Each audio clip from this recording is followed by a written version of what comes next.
First of all, let's see the question based on Angus Madison database.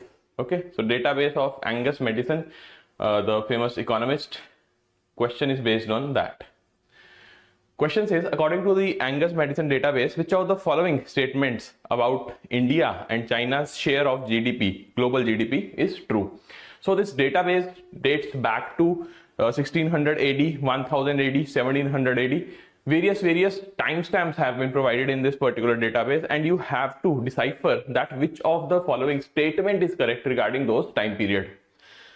So first statement says, in 1000 AD, India alone contributed 50.50% of the global GDP. Second statement, by 1600 AD, China's share of world GDP was significantly lower than India's. Then we have 1700 AD, India's share of world GDP increased compared to its share in 1600. Last one, in 1870, India and China together accounted for more than 30%. So what will be the right answer? Correct answer, India alone contributed 50.50. No, this is a wrong statement. Here instead what should be there? India and China. Okay, they combined together their data, they will contribute 50.50%. Option A will be the right answer.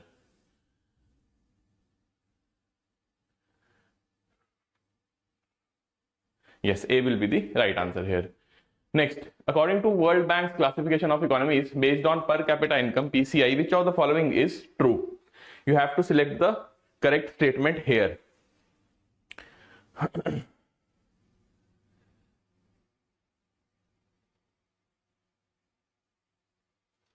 First statement, a country with the per capita income of $15,000 would be classified as an upper middle income country. Second, India with a per capita income of 2393 in 2022 is characterized as low income country. The lower middle income category includes countries with per capita income between 1146 and 4515. Lastly, country with per capita income 1000 would be classified as high income country. So what will be the right answer here? We have to select the true statement, correct statement.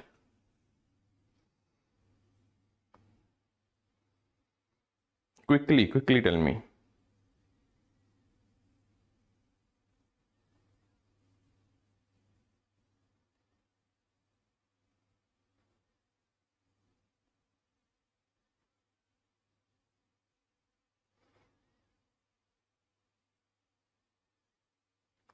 Here the correct answer will be second is C.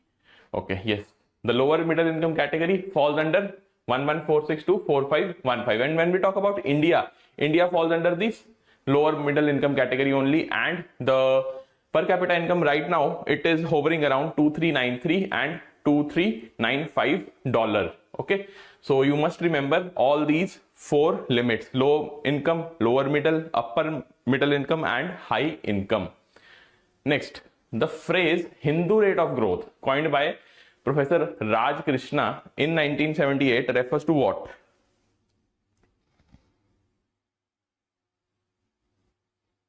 It refers to what?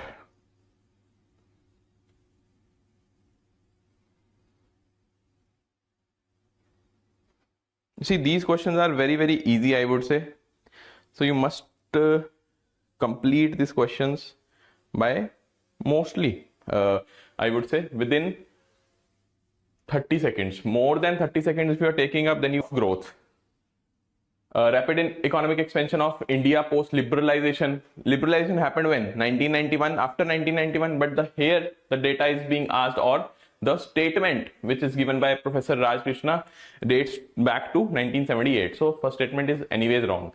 The high annual growth rate of Indian economy during the 1950s and 1980s. No, it was opposite. Fine. High annual growth rate we were unable to achieve between this time period. Significant increase in PCI, per capita income growth in India before the 6th 5-year plan. Last, the low annual growth rate of Indian economy averaging around 3.5% from 1950s to 1980s. Okay. So, which will be the correct answer? It is option D, the low annual growth rate. It is known as the Hindu rate of growth. On the similar line, after which 5-year plan, or you can say during which 5-year plan, India was able to break this curse of Hindu rate of growth? This question can be asked from 2 units. One is your economic planning, another one is the unit number 1. So which 5-year plan? Quickly, it is option B, yes, 6th 5-year plan.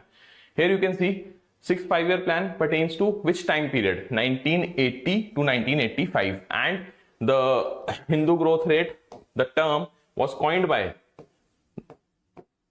Mr. Professor Raj Krishna by 1978. So after that, in 6th 5-year plan, we were able to break that curse with the growth of 5.5%.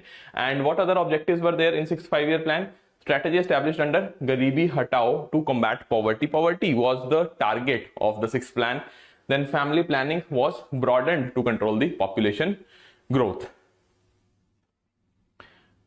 See, I want participation from everybody. All of you who are watching this session must reply. Which of the following best describes the quaternary sector of an economy? Quaternary sector. You must be very clear in your mind that quaternary sector is nothing but an extension of one sector of economy. Which is that sector? Quaternary sector. First statement, it is considered as the knowledge sector, focusing on intellectual aspects and human resources. Second says primarily focus on the extraction and production of raw materials. Extraction and production of raw materials. This one, it is the roles and it comes under the roles and responsibility of primary sector. Okay, and we are talking about what? Quaternary sector, which is nothing but a subsector of your services or tertiary sector. Third statement, it encompasses the manufacturing and industrial activity. Again, we are talking about the secondary sector here. Last statement, it involves the direct provision of services to consumers. Definitely, you can say it talks about the services sector, but which is the best description of quaternary sector? It will be option A. Fine. So even if services sector is having a part in the quaternary sector's definition, but the best definition is the first one. It is considered as the knowledge sector, focusing on the intellectual aspects and human resources. Good. Everyone is saying A. That's good to know.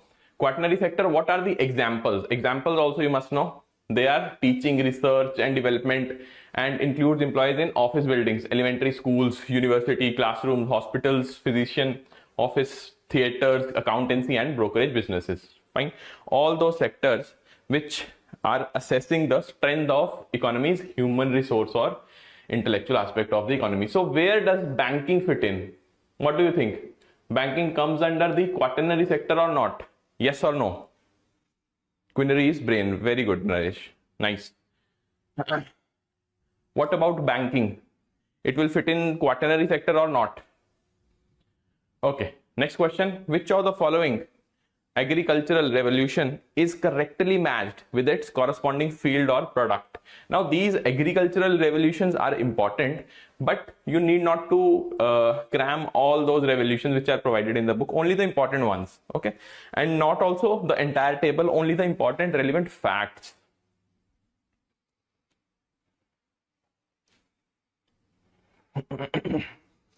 Okay, yes, quaternary will subsume banking. Fine. Quinary is for the decision makers, the big decision making which is happening at the bureaucracy level, the bureaucratic controls which we talk about along with the corporate decision making. Okay, which of the following agricultural revolution is correctly matched? Silver revolution, cotton; pink revolution, egg; brown revolution, meat, tomato; gray revolution is for fertilizers. Which is the correct one? You have to answer the correct one. Quickly. Yes. Okay. See, I'm watching your comments also. So we have a good number of participants watching this session live. I want all of you to reply. Okay, option D is the right answer. And here you can see the important ones are these only. Silver revolution, eggs. Silver fiber is for cotton. What about jute? Jute is for the field where jute is covered. It is for which revolution? The revolution for jute is what? Quickly tell me whether it is golden revolution or something else for jute. What about jute?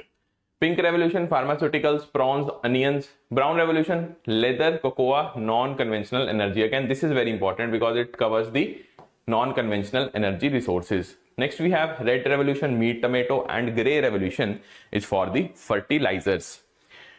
Jute is for golden fiber. Excellent, excellent. Good. Okay, this question, you can say it has the potential to be asked in the exam, and what marks will be allotted? It will be of 2 marks. Which of the following statement is correct regarding the sectors of economy? Agriculture's share of the country's gross income has been declining, while the industrial and services sector share has been steadily increasing. So gross income, okay, gross income. Read between the lines, focus on the keywords. Here it is written gross income, and somewhere in the statement it might be written that the population share which is involved in the sector. So read between the lines. Next, GDP measures the value of all the total goods and services produced in a country. Next we have agriculture and allied sectors contribute approximately 17.8 of India's GVA at current price during 2019-20. Now why I am asking you the old data? Because it is given in the book. Chances are there if some examiner who is framing these questions might take up this particular data. According to the economic survey 23-24, services sector's contribution to India's GVA was 54.7%. Next one is manufacturing employs roughly 12% of labor force. What will be the right answer? What will be the right answer? Yes, golden fiber. Well done everyone. Golden fiber for jute. And what about golden revolution? Golden revolution is for honey. Fine. Quickly. It's a 2 marker, I understand, but maximum time which you can give to such questions is only 1 minute. And we are talking about the exam of IFS. Fine. Indian economy, Indian financial system, which is known for the lengthy paper. Okay.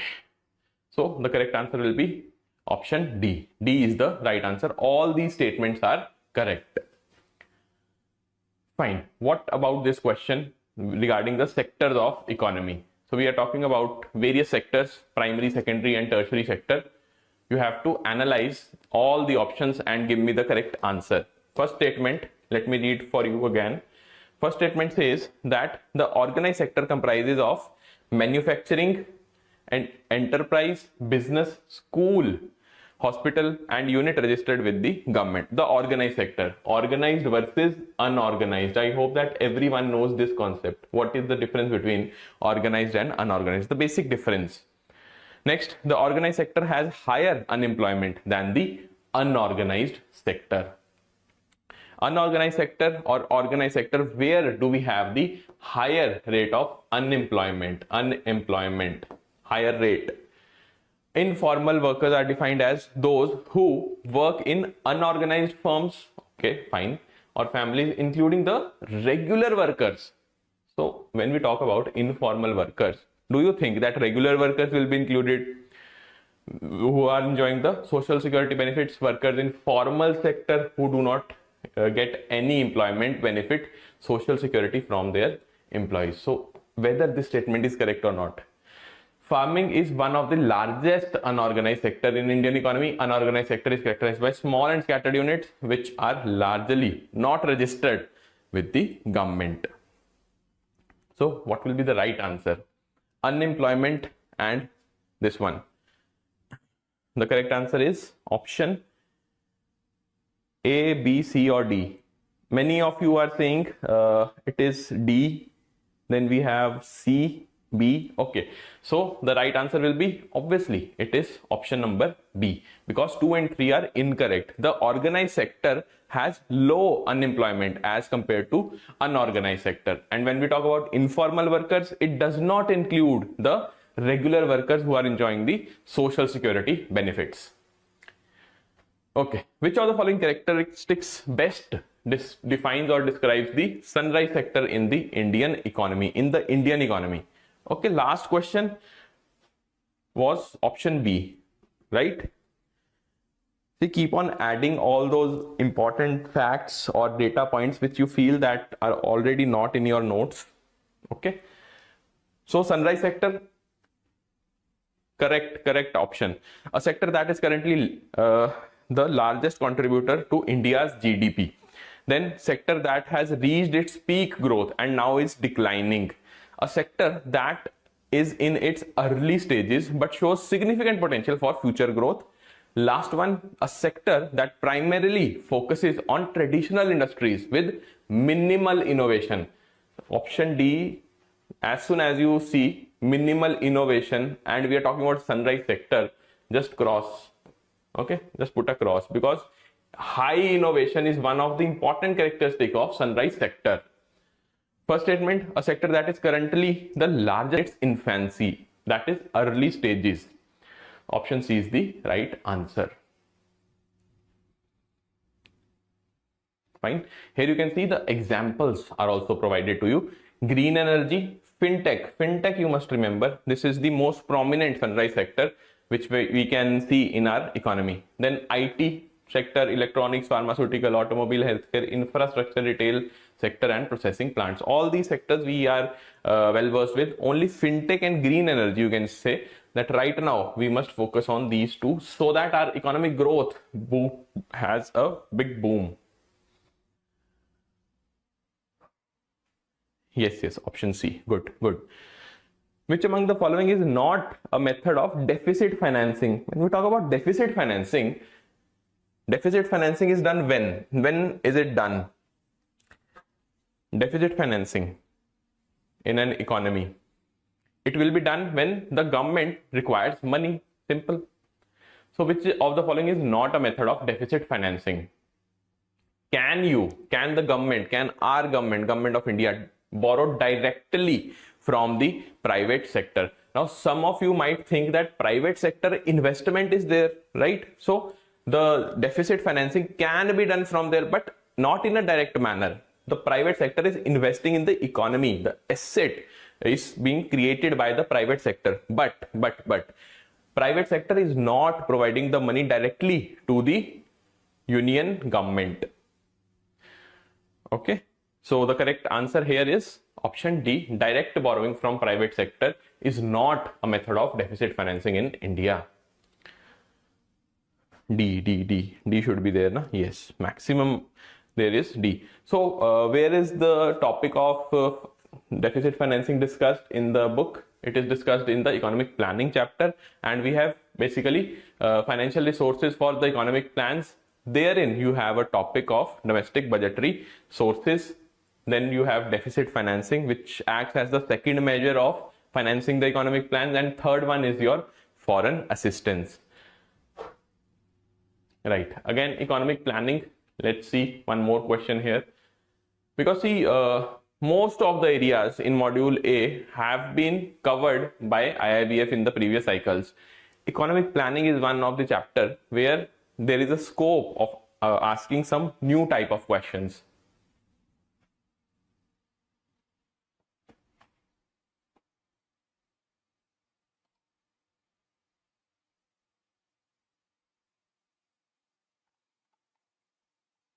Everybody.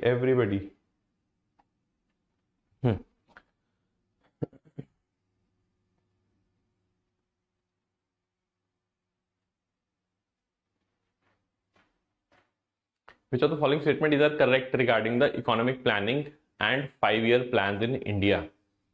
Plan holiday was observed between 1966-69, the annual plans, yes. During the 8th plan, the target growth rate was 5.6, but we exceeded this target and the actual growth rate was 6.7. And you must remember this one, 8th 5-year plan, because here the growth rate has been shot up from its projection 5.6 to 6.7. A very rare phenomena, because in most of the 5-year plans we have seen that mostly we were unable to meet the target of growth rate, but in 8th 5-year plan we did. 14 banks were nationalized during 4th plan. Now here the third statement, in your book it is written 5th 5-year plan, but correct answer will be 4th 5-year plan for the bank nationalization. Fourth one, the planning commission was a statutory entity. No law was passed. So why you feel that it's a statutory entity? There was no specific emphasis on industrialization in second plan. The second plan, the target, the aim, the objective of 5-year plan, second 5-year plan starts from this word only, focus on industrialization. So 1, 2, 3 will be the right answer, option A. Yes. Good. You are giving the reasons also. That's good to know. LPG implementation, liberalization, privatization, globalization. Well done. What about this question? Again, unit number 4, very important unit. The most important unit of all. Module A is unit number 4. And the important topics are very limited. But why we are saying that it is the most important unit? Because we know that from these 2 topics, questions will be asked. Okay, so 3 marks are sorted for us. Investment in plant and machinery or equipment should not be more than 10 crore and annual turnover should not be more than 50 crore. Which of the following manufacturing enterprise is described here? We're talking about the manufacturing enterprise where your investment should not be more than 10 crore and your turnover should not be more than 50 crore.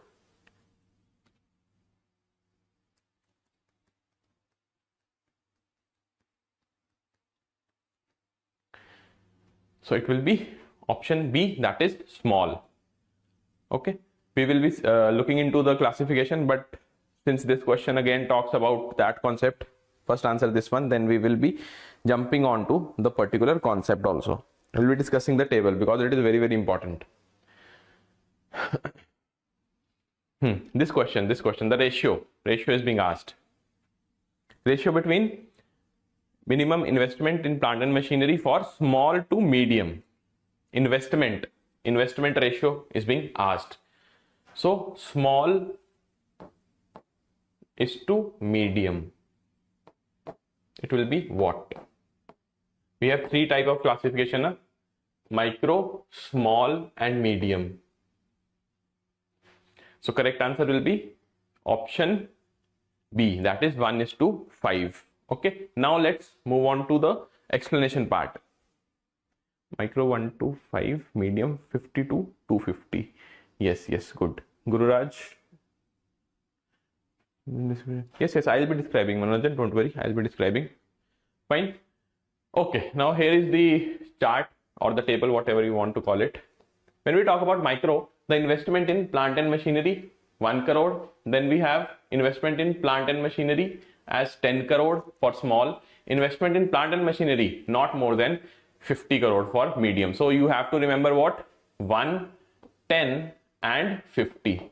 Okay, for investment only. If you remember this, turnover ratio will be in front of you when you multiply investment by 5. Okay, 5 times you will get here turnover as 5. Here you have 5. 10 multiplied by 5 is 50. So you will be having 50, and annual turnover 250. Multiply 50 by 5 is what? 250 only. So remember this investment limits 1, 10 and 50. And this method is not devised by me. This mnemonic is not designed by me. One of our students in the live class told me that, sir, we can remember like this. So it is highly encouraging for all of you to have such mnemonics in your mind as well. Okay, so this is what IIBF will ask according to the latest updates, as IIBF has already told us that the updates till December 2024 will be asked in the exam. But what about the union budget, which was there presented on 1st of Feb? So here you have the limits in front of you. Nothing extraordinary you have to remember for the latest ratios also. Why? because the investment side right now stands at what, 1, 10 and 50. Okay, and the revision is done by multiplying all these by 2.5. Okay, so 2.5 times the investment. And when we talk about turnover, right now it's what, 550 and 250. The revised one, which was discussed in union budget and implemented by 1st of April only, this month only, it is what, twice, 2 times. Okay, so if IIBF asks you about any ratio will remain the same. Fine. If I am asking you about this particular chart only, that tell me about the small enterprises investment divided by medium enterprises investment, what will be the ratio? The ratio will be the same, na, which we have seen. Yes, this is the change, na. Okay, the ratio will remain the same. If specifically IIBF is asking that according to the union budget, this, you have these limits. Fine. Which among the following sector is included as part of PLI? Now, PLI is very, very important. Production linked incentive scheme is very important scheme when we talk about our economy. Government of India has a large focus, a huge focus on PLI scheme.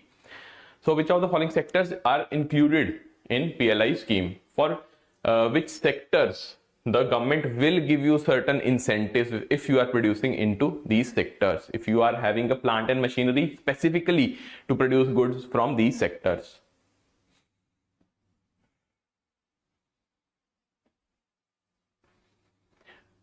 In total, there are what, 14 PLIs, the 14 sectors under PLI scheme. White goods, food products, then we have auto components, medical device manufacturing, mobile manufacturing. Fine. Yes, option D is the right answer, all of them. Specialty steel, is it a part of the sectors where PLI scheme is applicable? Specialty steel, yes or no? Quickly, specialty steel is a part or not? Then along with specialty steel, drones and its components, are they a part of you can say the sectors, the 14 sectors which fall under the PLI scheme? Drones along with specialty steel, so yes, they are part.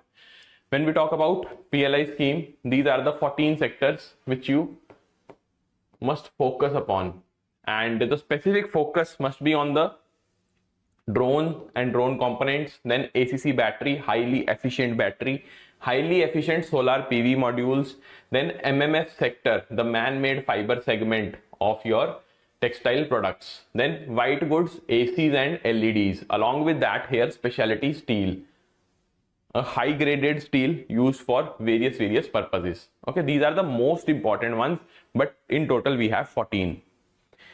Yes, okay, good. Kavita, nice. Okay, CLCSS. The students who have attended the class are very regular. They will solve this question in 2 seconds. CLCSS, one keyword, that is what? Quickly. Which among the following is the aim of CLCSS? Providing business opportunities to women and SC/ST, creating new jobs and reduce unemployment, organizing traditional industries and artisans into clusters. If we are talking about credit linked capital subsidy scheme, capital is the keyword here, along with subsidy. Upgradation of technology. Okay, so tech up is the keyword which I was talking about. Option D is the right answer. Tech upgrade, yes. Bhagyashri is writing tech up, yes, good. Yes, everybody, very happy Ram Navami to all of you. The priority sector lending targets. Now, this is again an important question with respect to small and marginal farmers of foreign banks with more than 40 branches in India. Now, why we are talking about more than 40 branches? Because there are different guidelines for foreign banks with less than 20 branches and more than 20 branches.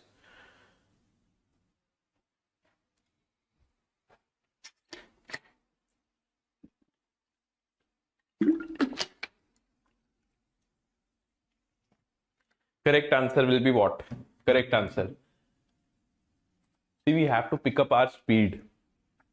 It will be option B, that is 10% of ANBC or COB, whichever is higher. Here. Small and marginal farmers, SMFs. Okay, 10% of your ANBC or COB, whichever is higher. So this is very, very important. The agriculture one, when we talk about the RBI's master direction for PSL, agriculture, the targets are very, very important. Okay. Fine. India's largest infrastructure program with more than $100 billion. It is incorporated under PM Gati Shakti plan. PM Gati Shakti plan, the crux of this plan is what? Developing the world-class infrastructure. Along with that, we have to see that whether implementation is being done or not. Government is developing various industrial corridor projects as part of National Industrial Corridor Program, which is aimed at development of futuristic industrial cities in India, which can compete with the best manufacturing and investment destinations in the world. Which of the following best describes the description which is provided to you? Now see, whether you have to read it all, why I am reading, so that you can analyze while sitting in the examination, do you have this much amount of time that you will read bulky statement, the lengthy statements? Answer is no. It is not advisable also when you know everything. Okay. In the first line only, India's largest infrastructure investment program, more than $100 billion. So whenever we are conducting classes, we tell you that focus on keywords, focus on keywords, focus on key data points. If you know the first line, if you know the project which is being described in the first line only, you are not required to read the entire paragraph. Okay. So largest infrastructure investment program of India is what? It is option C, Bharatmala Pariyojana. Yes. Good. Next, India's ambitious renewable energy target is for achieving dash from fossil fuels by 2030. How the target will fare here? What is the value? Electricity. It is 500, 300, 200. What? It is only 500. Option A, by 2030. 2030. Bharatmala Pariyojana, you can see for yourself that the length covered is 34,800, and to improve the connectivity and reducing the logistic cost, it has been developed by Government of India in 2017. Here, the keyword which I was talking about, India's largest investment program with more than $100 billion investment. Fine. Tarang Sanchar. Department of Telecom under PPP model launched Tarang Sanchar, a web portal for what? Whether it is for providing the broadband connectivity, for sharing the information on EMF emission compliances. What is EMF? Electromagnetic field. Various applications like e-health, e-education and e-governance, or all of the above. What is the right answer? Correct answer is obviously EMF emission compliances. Okay. So Tarang Sanchar is a portal under Department of Telecom, Ministry of Telecom, and your model which is being utilized for investment in Tarang Sanchar is PPP model, public-private partnership. Option B will be the right answer. Here you can see that the government wants to boost the communication infrastructure, and Tarang Sanchar will provide the information that what all harmful EMF radiations are present in your locality, and not all the EMF radiations are harmful. Only specific EMF radiation, specific value, beyond that it will harm the human body. So basically the emission compliances and all the information will be shared on this portal. This is the screenshot from that portal only, Tarang Sanchar PPP model. Two things you have to remember: EMF, PPP. Okay, the process of reducing the trade dependency and integration amongst particular units throughout the world is known as what?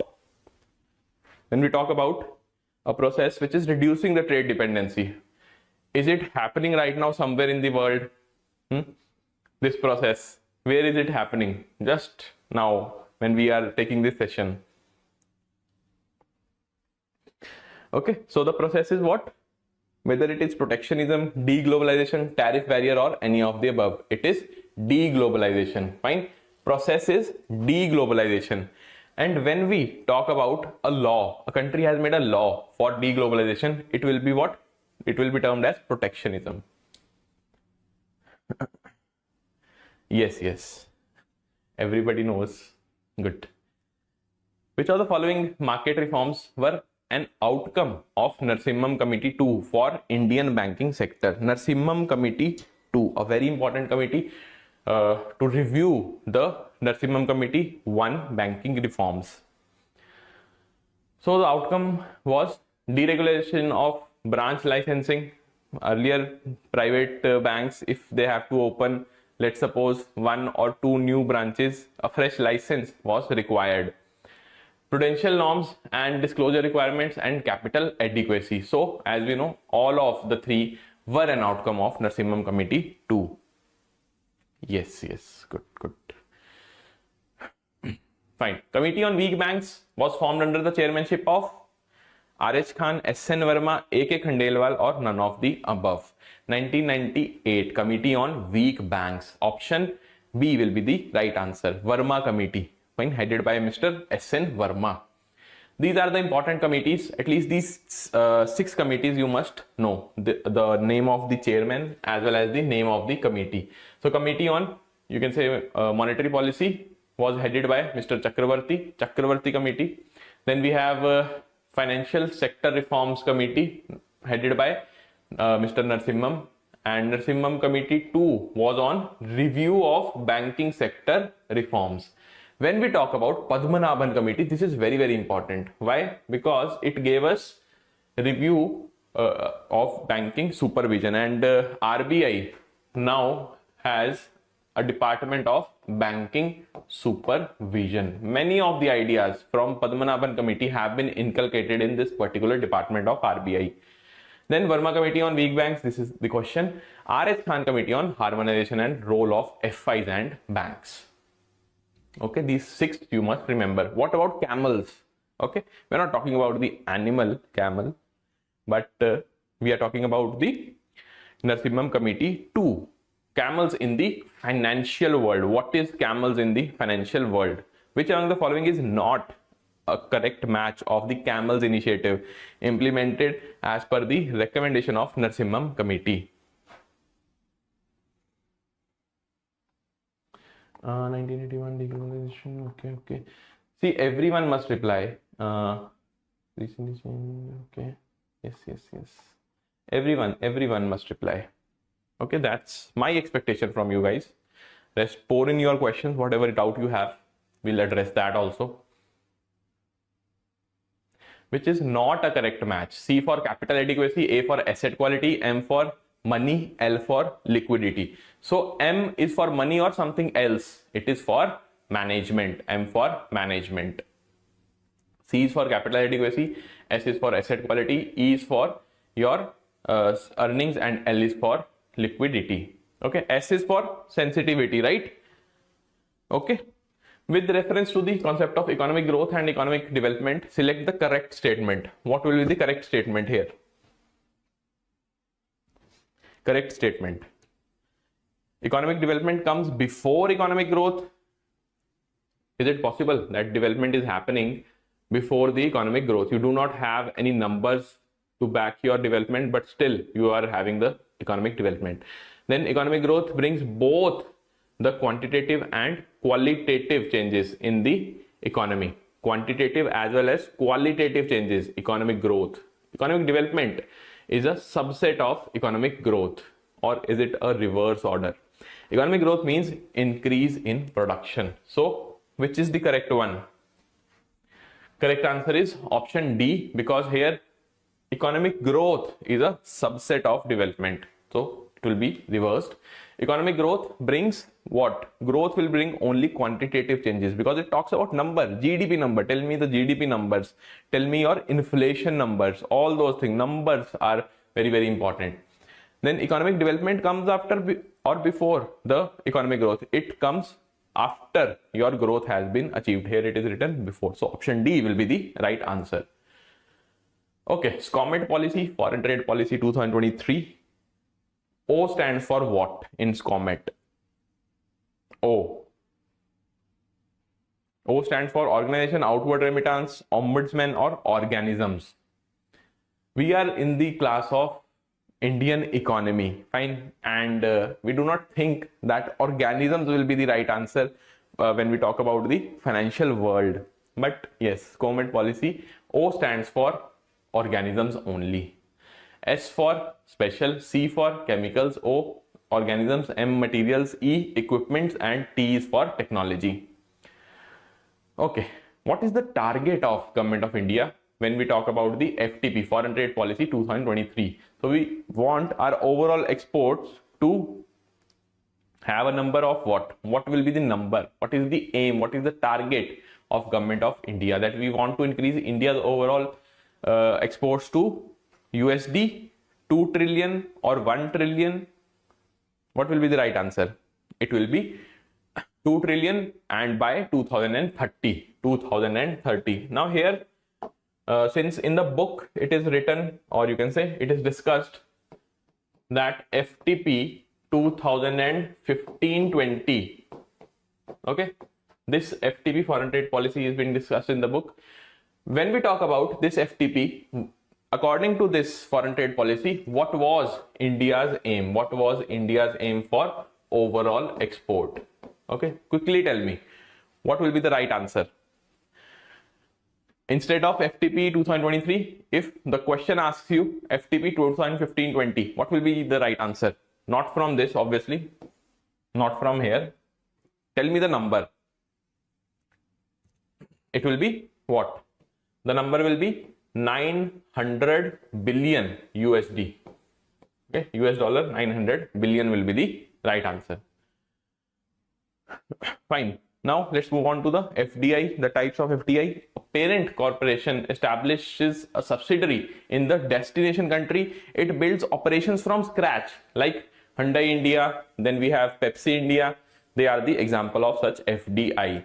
Now, if you know that which of the following have the correct description, you can easily mark the option. If you know what, you know that whether the subsidiary is a part of greenfield, brownfield, or joint venture. Subsidiary is a part of what? It is a part of A, that is greenfield FDI. When we talk about brownfield, it talks about the stocks. Find something is happening with the stocks. The foreign investors are buying the stocks of Indian company. Joint venture, the Indian company is joining hands with the foreign company. Hero, Honda. Hero, Indian company. Honda, a Japanese brand. Okay, automatic route. Yes, according to the information provided, which of the following is true regarding the automatic route? Which of the following? Yes, Bhagyashree, 900 billion. Good, good.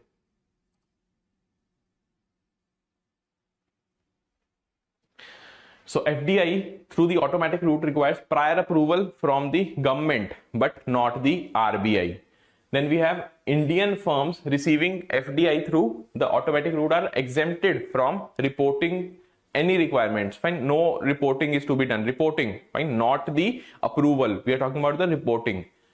Investors under the automatic route must follow a two-stage reporting process with the RBI. Automatic route allows for unrestricted FDI without any conditions or reporting. Without any condition, without any reporting, can it be done? No. Reporting is a mandatory thing in automatic route. Many a times you feel that automatic routes pertains to what? That the foreign investor will come to your country and they will invest. They will invest obviously, but with a reporting mechanism to RBI. So option C will be the right answer. Yes, C. Good. An intergovernmental organization comprising 13 oil exporting developing countries that coordinates and unifies their petroleum policy, founded in Baghdad, Iraq. Its members include Iraq, Iran, Kuwait, Saudi Arabia. The headquarters of this regional economic institution is situated in Dash. Which country? Iran, UAE, Geneva, or Vienna? Surprisingly, it is in Vienna, not in Iran or UAE.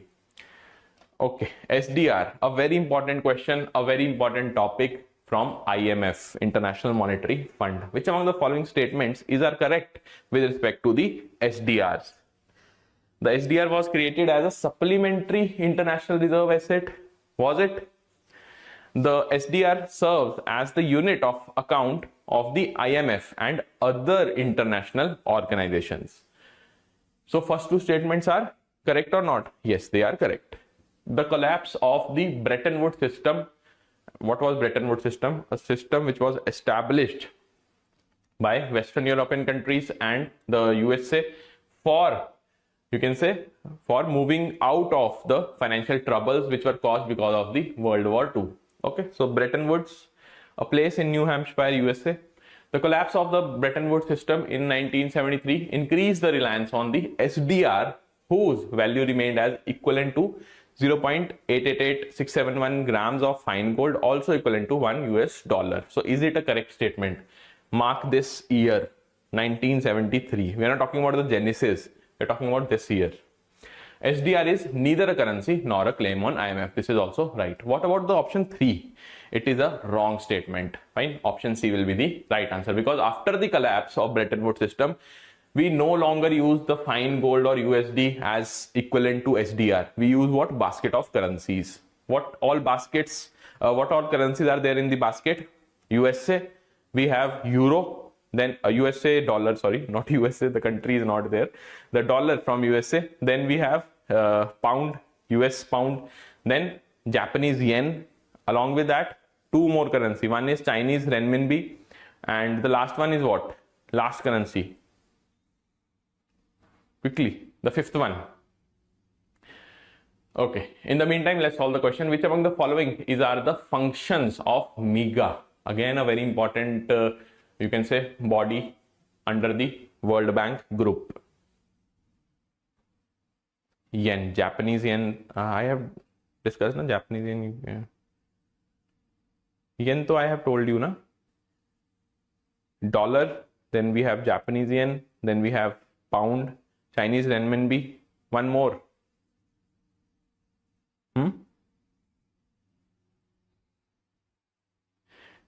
Okay, MEGA, encouraging the foreign direct investment into developing countries, protecting the investors against non-commercial and political risk, advising governments on how to attract investment, and last is sanctioning the long-term infrastructure loans. So when we talk about MEGA, what is the most important fact which you must know?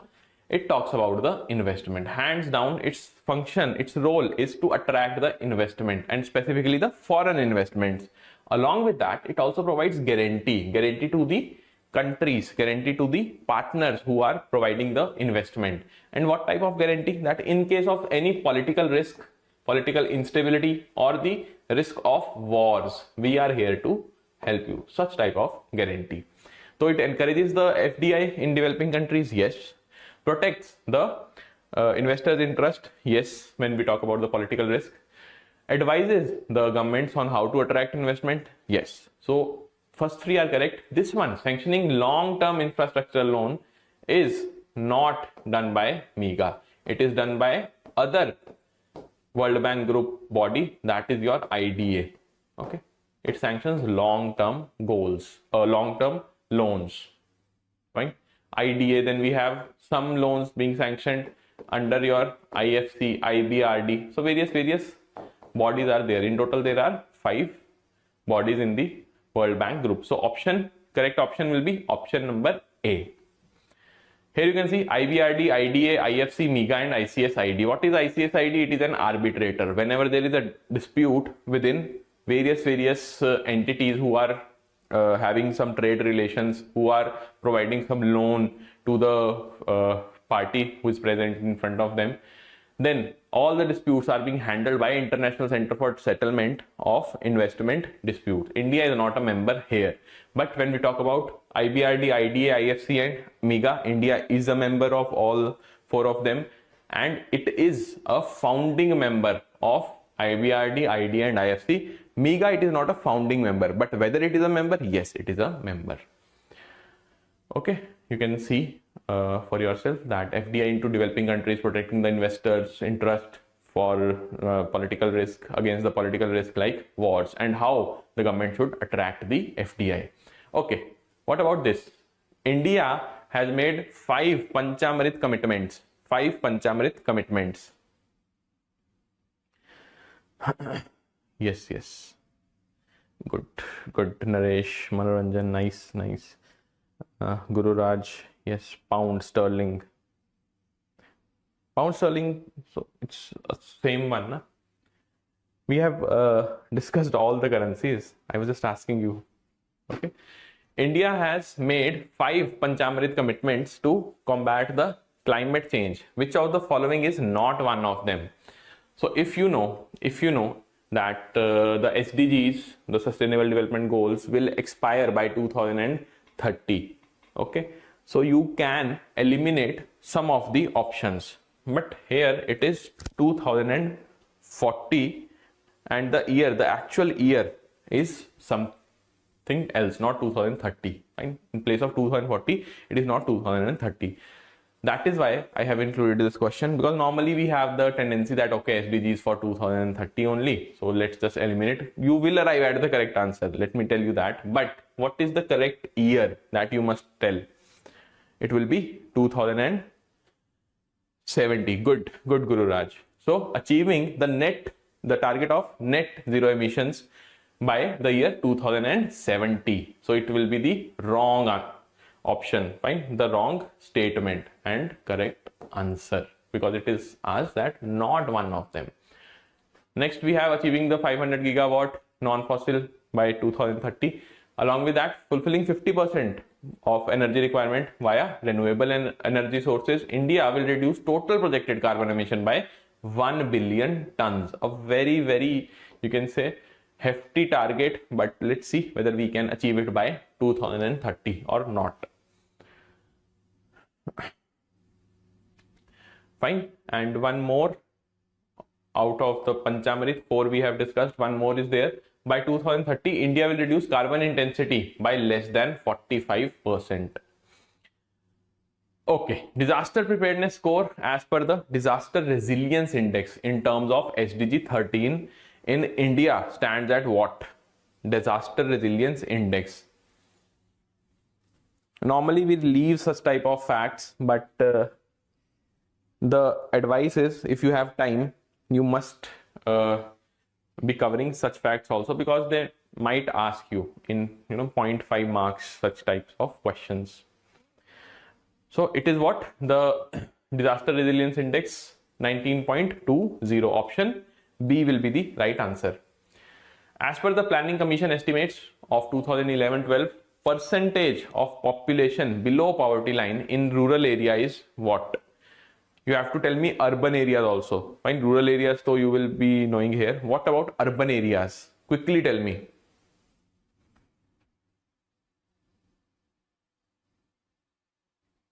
Urban areas.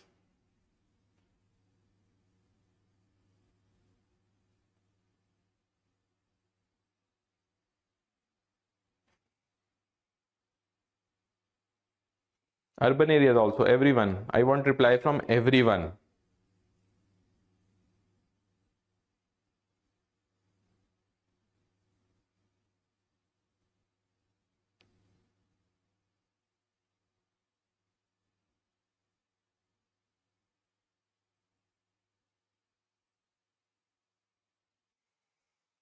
It will be for urban areas. Okay, Rahul Singh is saying 13.7.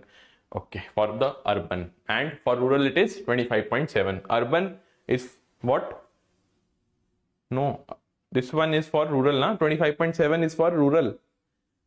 Yes, urban is 13.7. Good everyone. Okay, PLFS.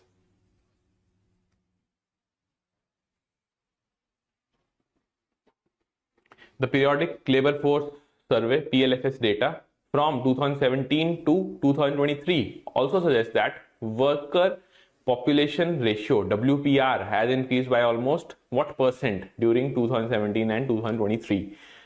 The worker population ratio has risen to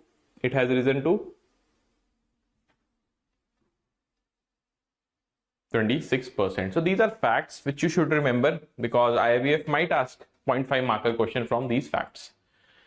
According to World Bank, if a person is living on dash or less, then he or she is living in extreme poverty. Okay, so what is the threshold? Whether it is 2.9 USD per day, 1.9 USD per day, 2.15 USD per day, or 1 USD per day. It will be what? Option C, 2.15 USD per day. Earlier, it was 1.9 USD per day, but now the latest data shows us it has risen to $2.15 per day. As per the World Inequality Report, top 10% of Indians earn dash of national income. Top 10% have what percentage of our national income in their hands? Surprisingly, it is 57%, a huge chunk.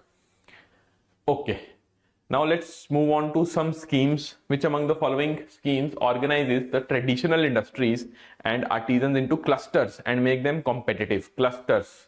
So you might feel that cluster development program will be the right answer, and there is no option for that. But mark this keyword, traditional industries. Specifically for traditional industries we are talking about.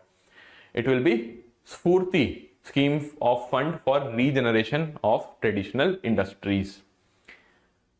Okay, which among the following initiative has been launched by SIDBI to improve the accessibility of credit and hand-holding services to MSMEs? Hand-holding services to MSMEs. Whether it's a portal known as Udyami Mitra, MSME Sambandh, then Spurti or Aspire. Spurti, so we have seen that it is a scheme for traditional industries. The competition will be imbibed in these industries, and ultimately profit will be generated. Aspire is for what? Entrepreneurship at rural industries, in the rural areas. MSME Sambandh is directly between the MSME stakeholders and the central PSCs. So correct answer is Udyami Mitra portal. And you must remember, it is being launched by SIDBI along with Ministry of MSME. Okay, individual, micro and small enterprises can apply for collateral free loans, that we all know. But what is the upper limit? Up to dash from the Ministry of MSME and SIDBI under the CGTMSC program. CGTMSC is what? A credit guarantee fund trust for micro and small units. Udyami Mitra, good Bhagyashri, nice. And everyone also correct when everyone is saying A. Okay, so what is the upper limit under CGTMSC for collateral free loan? It is 5 crore. Option C is the right answer, 5 crores. Revised in, I think, 2024 only. You must modify all the notes if you have, which were telling you 1 crore. Okay, it is 5 crores. The government launched the Stand Up India scheme to provide a business opportunity to those who are either females or belong to the SC/ST category and require financial assistance to start their greenfield business ventures. These individuals are given special loans ranging from dash at a low interest rate. What is the range between which the loan is being provided under the Stand Up India scheme to specifically to two categories, that is females and the individuals who are falling under the SC/ST category?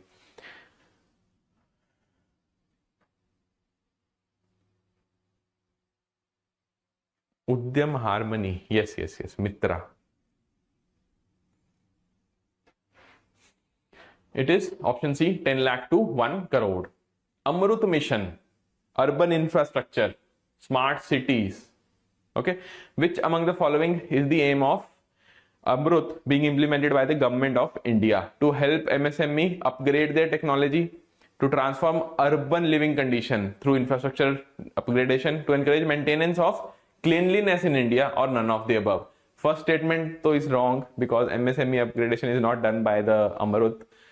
What about B and C? Which will be the right answer?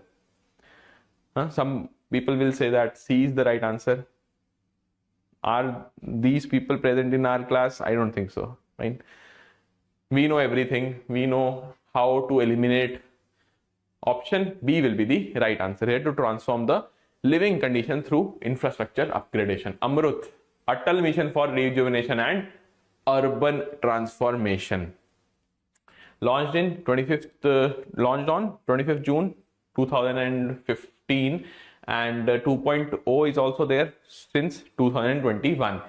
Basically, the urban infrastructure will be transformed via various initiatives, like initiatives for water supply, sewage management, storm water drainage, green spaces, and non-motorized urban transport. You must also remember the full form, AMRUT, the red letters will form the Amrut, Atal Mission for Rejuvenation and Urban Transformation.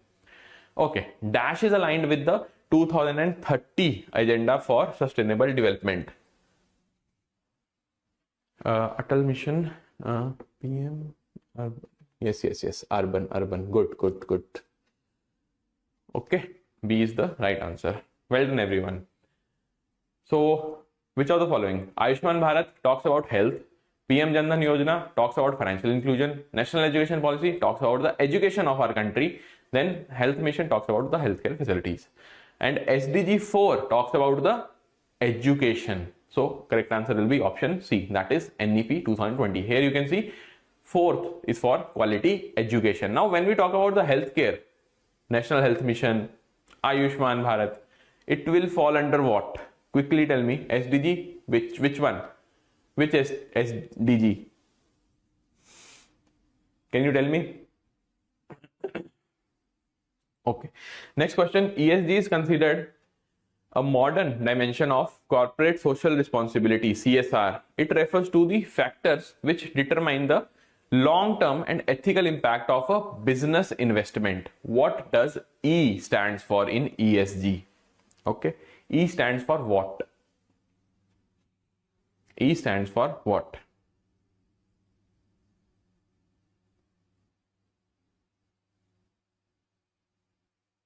E stands for environment, ethical, elementary or export. It stands for environment. And what about S and G? S and G respectively, they stand for your society or social, and G for governance. Okay. So this was it for this particular session. I hope that you liked the session. Some new things were there, and you will inculcate all these data points in your notes as well.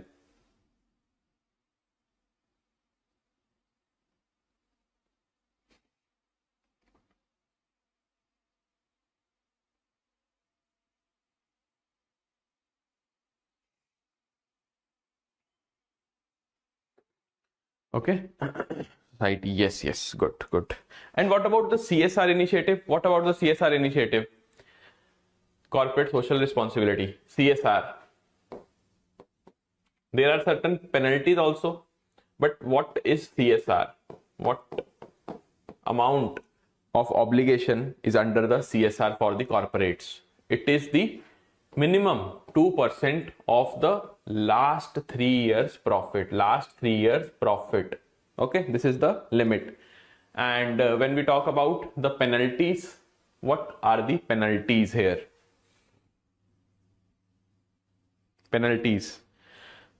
There are two penalties. One is what? 1 CR, another one is 2 lakh. 1 CR is for the corporate body which has the obligation of CSR and it has not met these obligations. And when we talk about 2 lakh, it is for the officers involved in this particular transactions. Okay, 2 lakh for the officers, 1 crore for the corporate body. So it can be 1/10 also, 1/10 of the CSR actual obligation, and 1 crore or twice the obligation, 2 times of the CSR obligation. This is 1/10 of the CSR obligation.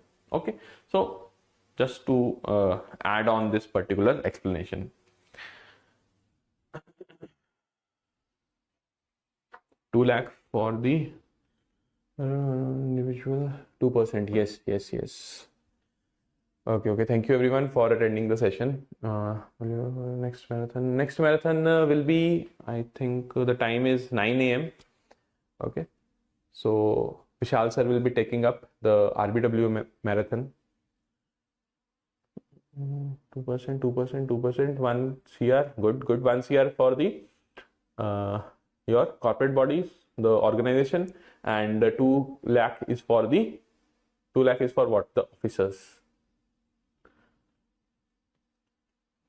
Right. Okay. So fine.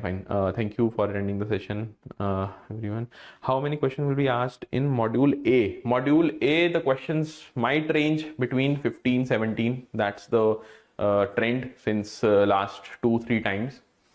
But we cannot be very sure. We must have one thing in our mind, that whenever we are studying one concept, one unit, one module, we must cover all the important relevant facts. Okay.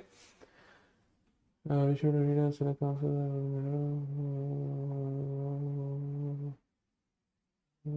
okay.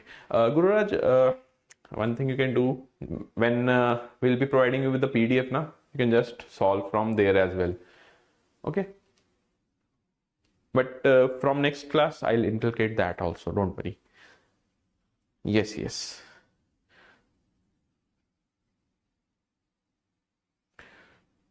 We will be informing you for module B. We will be informing you.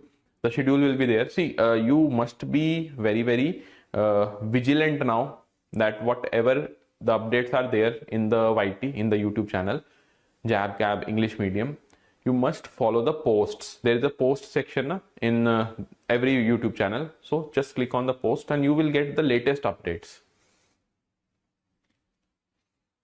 Yes, ma'am's class will be of PPB. Okay, she'll be taking the PPB class today.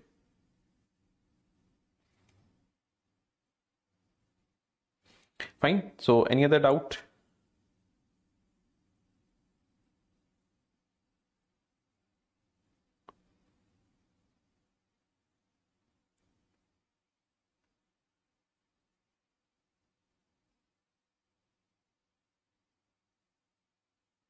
Hmm.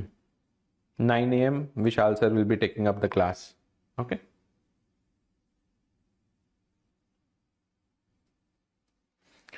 Yes. Bhagyashree, you must read the consolidated PDF now, because syllabus is done now. A and B is done. And for all of you who are in the later batches, module A will be starting on Monday. Okay. Happy Ram Navami, Guru Raj. Enjoy the Sunday. Okay. Okay. Corporate the module will be done. Okay. Fine. So let's conclude the session.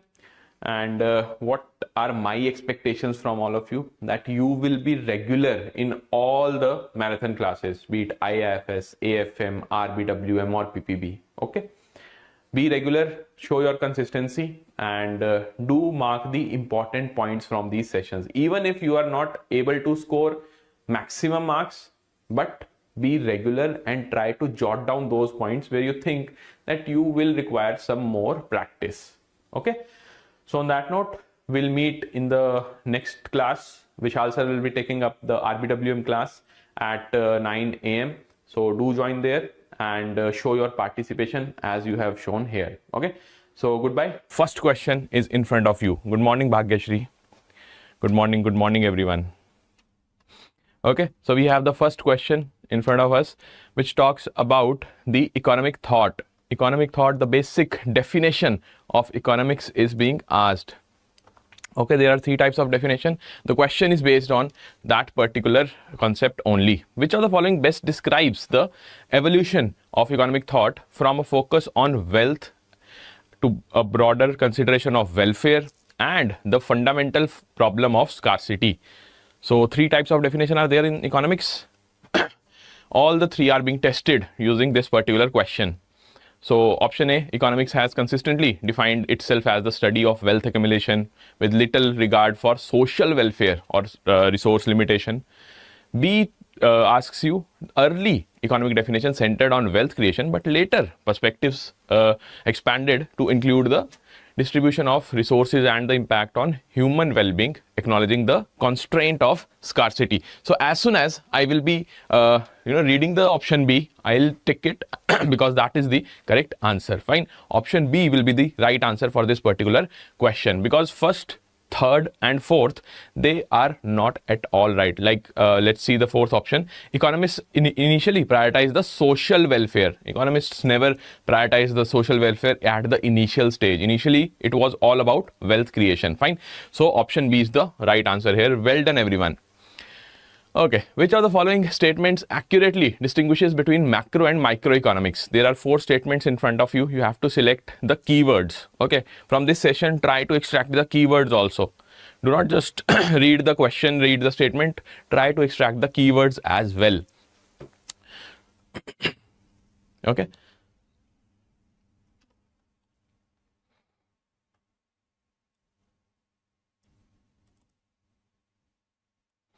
Quickly tell me what will be the right answer. Any doubt, guys, you can just ask me as well. Fine. Show some participation so that the session can be fruitful for everybody.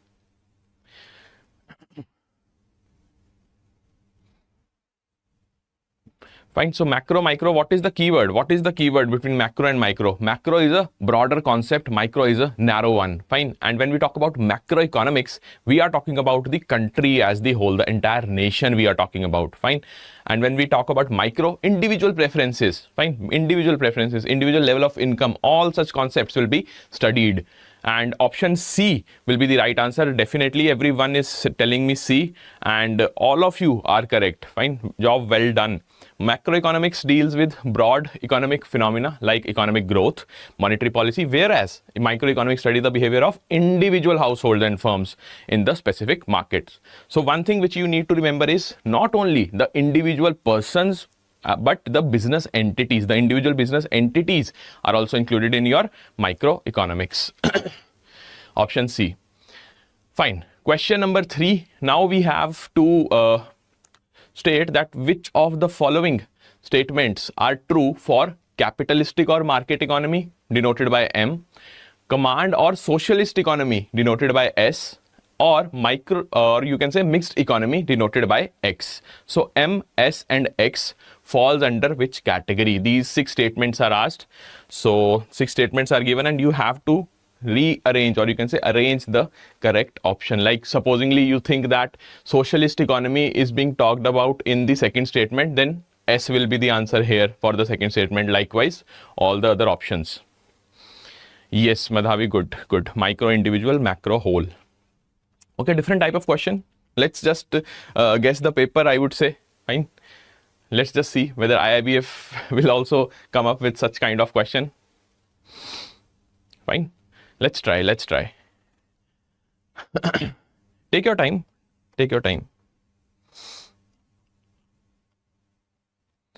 So the resources are allocated primarily through the price mechanism. The price mechanism at its play. Then the second statement says government owns and controls the means of production. Fine, means of production. Are we talking about the mixed economy or the socialist economy? Quickly. Private property rights are protected and competition is encouraged. Competition is being encouraged, but private property rights are protected. Third statement talks about mixed economy or the market economies. Like that. I want to test the conceptual knowledge of this class. Government plays a significant role in regulating the industries and providing the social services. Then economic decisions are driven by the pursuit of profit, or the primary goal is social welfare. Quickly guys, quickly. Don't take that long, because it is a very simple question. When we talk about capitalist or market economy, what is going on? Profit maximization. Remember the keywords? Socialist economy, only for the people, only the government is at play. Mixed economy, mixture of both. You just have to arrange, or you can say put the right concept here in front of the statements.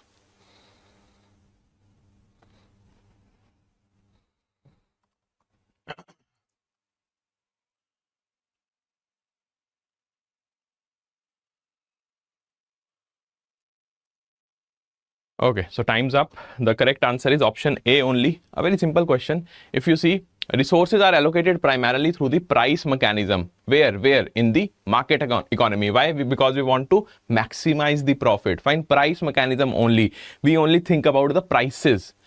The government owns and controls the means of production. That is what? Means of production are being owned and controlled. Fine. If it is written that only controlled by the government but owned by the private, then it would have been mixed economy. But here it is being owned by the government as well. So socialist economy or command economy. Remember this thing. Socialist or command economy is the same thing. Private property rights are being protected and competition is encouraged. Again, M, that is market economy.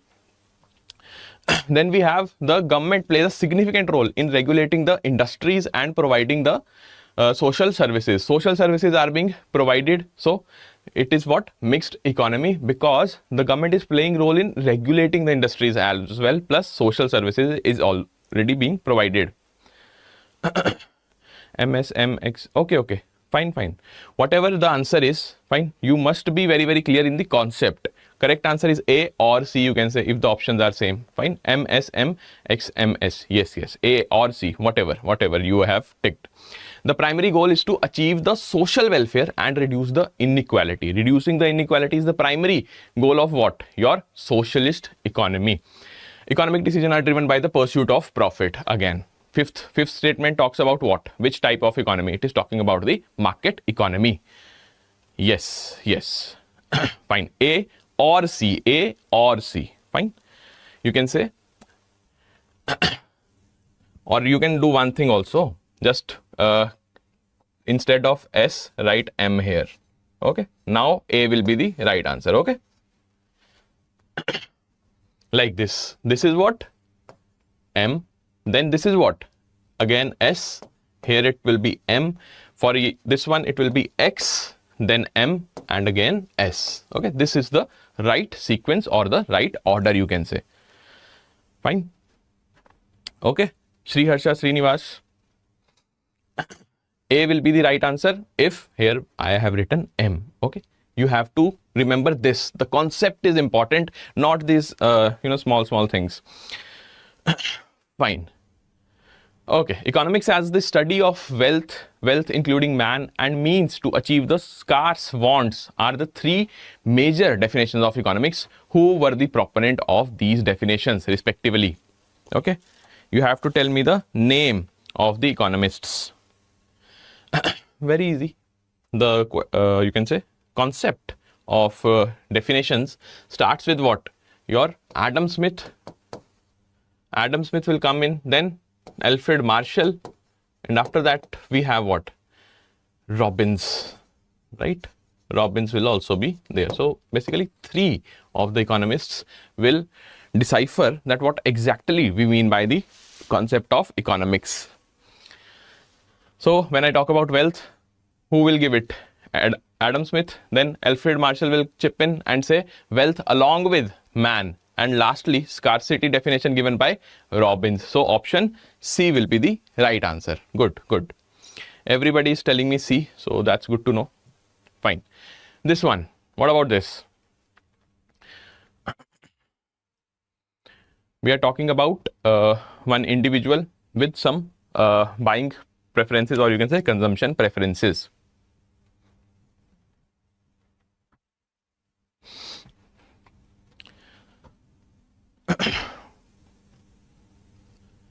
See, all of you who have attended the live classes, the paid classes, in the class I always tell you that if the statement is looking bulky, focus here, focus on the options.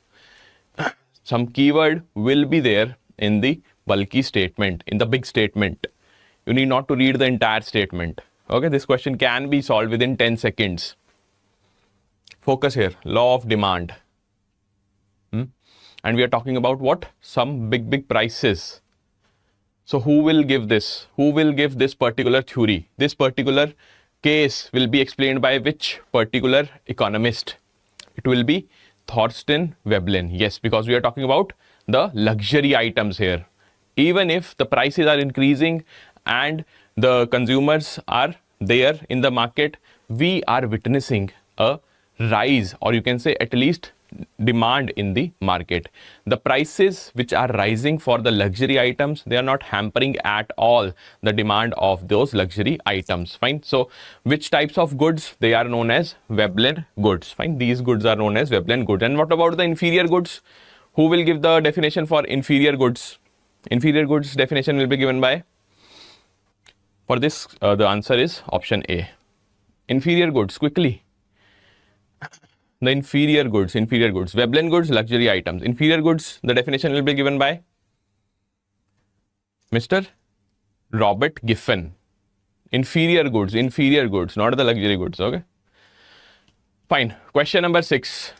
Quantity demanded tends to fall as the price rises for two reasons. Which among the following are the two reasons for the same? Very simple question, very simple question. Quickly tell me the two reasons, the basic two reasons. Everyone knows this question.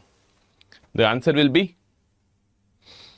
what? Which effect? Two effects are there wherein we can say that the quantity demanded will fall as the price will rise. It is substitution and income effect. Good. 6, option A will be the right answer. Now let's move on to the money supply. Money supply, very important for our examination. One question, one numerical can be asked from the money supply chapter. RBI provides the following data as of a specific date, whatever date you want to imagine, you can imagine.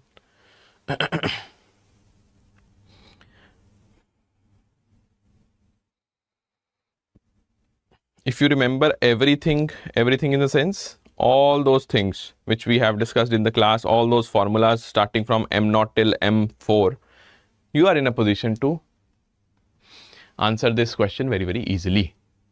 Currency with public is provided, demand deposit with banks, time deposit with banks, other deposits with RBI, post office saving deposits is also provided, plus total deposits is also there. You have to calculate M1, M2, M3 and M4. So 4 components you have to calculate, and this question is a 2 marker. Okay, clear cut, 2 marks will be provided to you if you are giving the right answer. What will be the right answer? In M1, what will be the components? All the components in M1. Quickly, M1 will have what all components? See, keep your calculator with you, okay? The simple calculator. Or if you are using the phone, just open the simple calculator there as well. Because simple calculator is allowed in the examination also, na? So you can use that.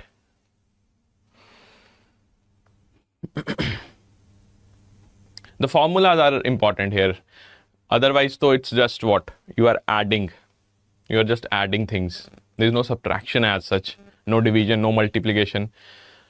Okay, so we are getting the answers. Priyanka, Swati, Naresh, Raghunandan Sharma, excellent job.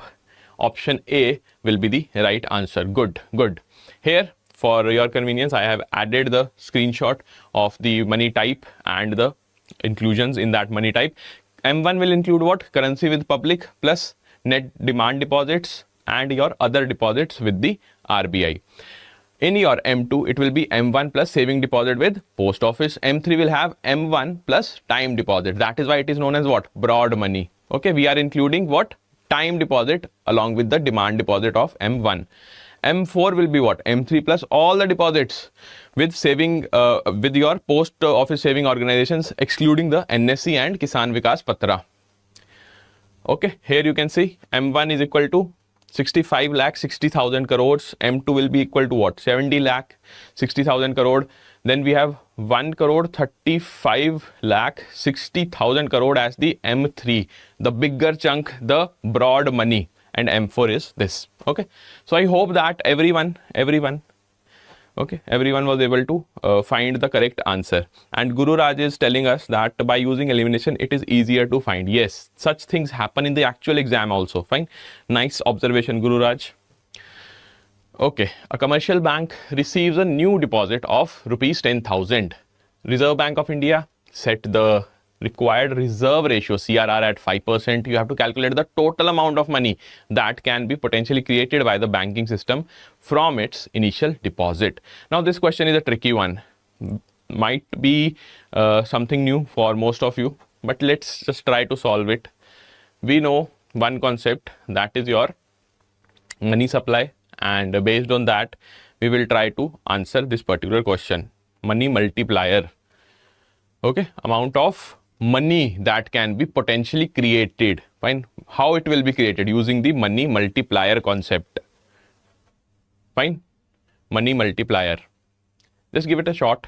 Just try whether you can solve it or not. See, this is the CRR is given as what? 5%. 5%, which will be what? 5 divided by 100. Okay, this will be the exact numeric value. Then for your money multiplier, one formula is what? 1 divided by the reserve ratio. Okay, the reciprocal of your CRR will be the money multiplier. But we have to calculate what? The potentially created money, the overall money which has been created. So basically you have to multiply this money multiplier with the initial deposit, because initial deposit is given by the RBI, na? That is 10,000. Simply divide the CRR by 1 and multiply the entire amount with the 10,000. You will be getting the answer. Yes, M3 by M0 is one of the definition. Another one being 1 by R, 1 by reserve ratio. That's why I have included. Normally, it is not discussed in the classes or in the notes, but this is one of the definition. Reserve ratio is one of the, you can say, way via which we can define or have the formula of money multiplier. Fine. So the correct answer for this will be option A, that is 2 lakh. How 2 lakh? Here is the answer. You can see 1 divided by the required reserve ratio, that is CRR, money multiplier will come out to be 20. Okay, it will be 20. Another formula is this also, M3 by M0, which everybody knows, but one important one is this also, 1 divided by the required reserve ratio. So 1 divided by 0.05 is equal to 20. Now the initial deposit will be multiplied by this money multiplier, so that we'll be able to identify the entire money which has been created. So it will be what? Rupees 2 lakh. Okay, 2 lakh will be the right answer. Fine. If you do not know the concept, do write it down. Fine. It is a very important aspect. Fine. If a question will come, you will be in a position to answer that as well. Very rare question, but again important concept. Concept is very important. Money multiplier. Okay, Indian economy has the following data. The data is given. You have to calculate the velocity of money. What will be the velocity of money here? Velocity of money. Velocity of money is defined by what? Your nominal GDP and money supply. Some relationship between both of them, and both the values are provided in this particular question. Question number 9. What will be the right answer? Yes, Guru Raj, good. A will be the right answer for the previous question. Question number 8, correct answer will be option A, 2 lakh.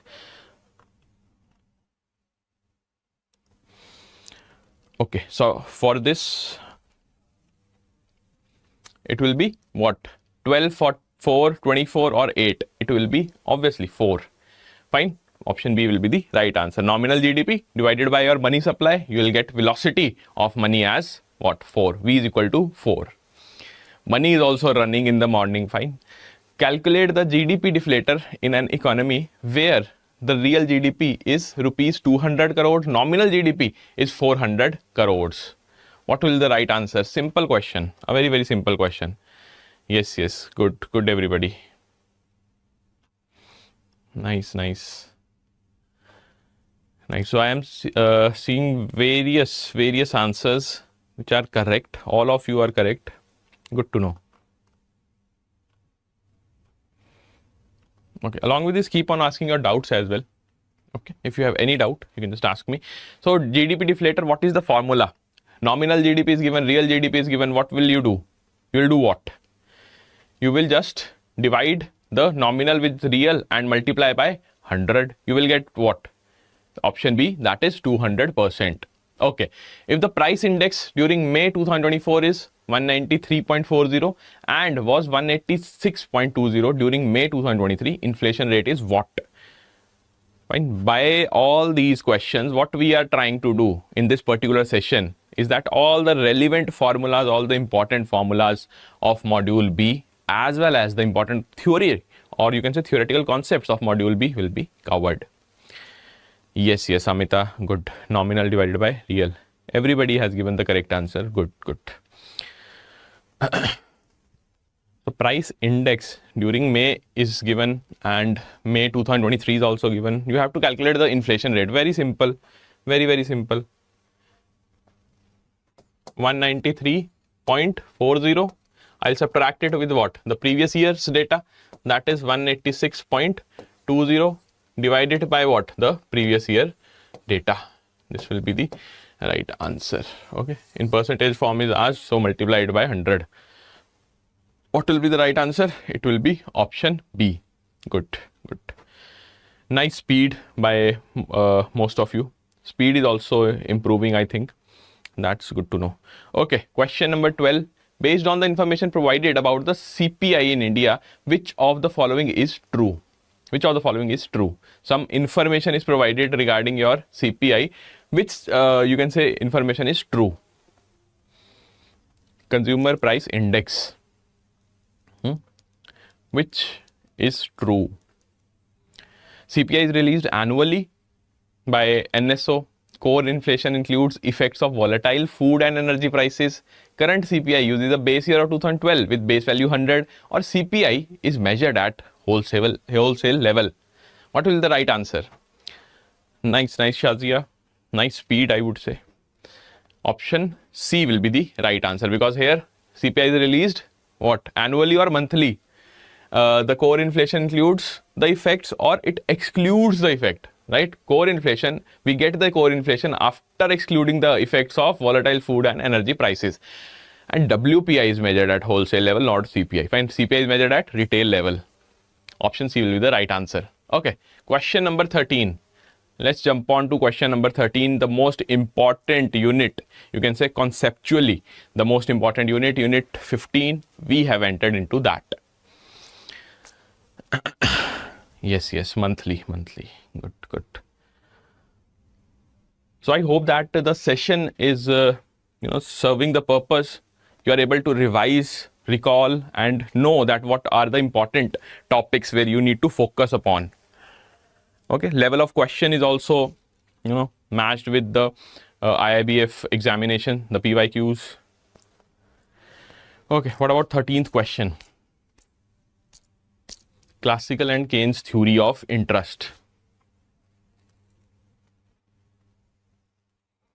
Classical theory poses that rate is determined by savings and investment, while Keynes argues that supply of money and liquidity preference. Yes. Madhavi, base year 2011-12. So normally when we do not write the entire one, 2011-12, we only write 2012. Okay.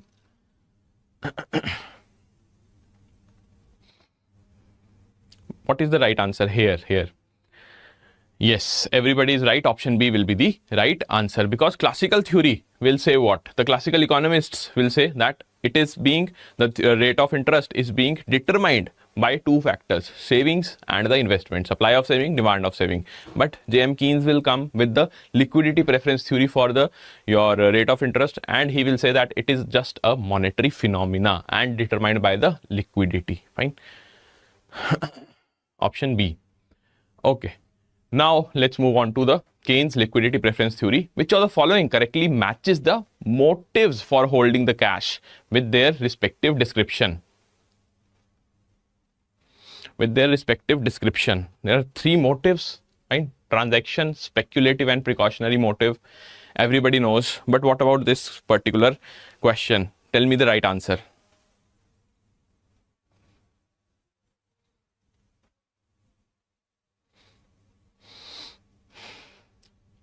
Transaction is done for what? You are holding certain amount of cash for which type of transactions?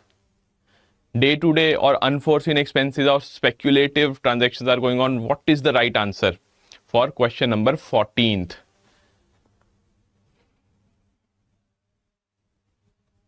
Yes, for 13th it is B. Good. What about 14th? Come on guys, we have done this in the class as well. Three motives, na? Very simple transaction, day to day, something for the, you can say, business activities, also for individual spending. Also speculative motive is for what? That I am right now holding the cash and I am speculating something. Some speculation is going on that if I will invest the particular amount in certain, you can say, security market, or for that matter in certain scheme, I will get that number by the end of this year or by that particular year. Precautionary holding cash for unforeseen circumstances. Fine. So what will be the right answer here? Option C will be the correct answer. And when I talk about the liquidity, okay, everyone must listen very carefully. When I talk about liquidity, JM Keynes told us that we are sitting in the two asset model of economy. Fine. What are those two assets? Quickly tell me.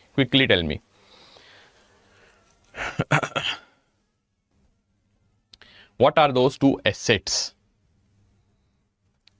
In the two asset model, what are the two assets we are talking about according to JM Keynes?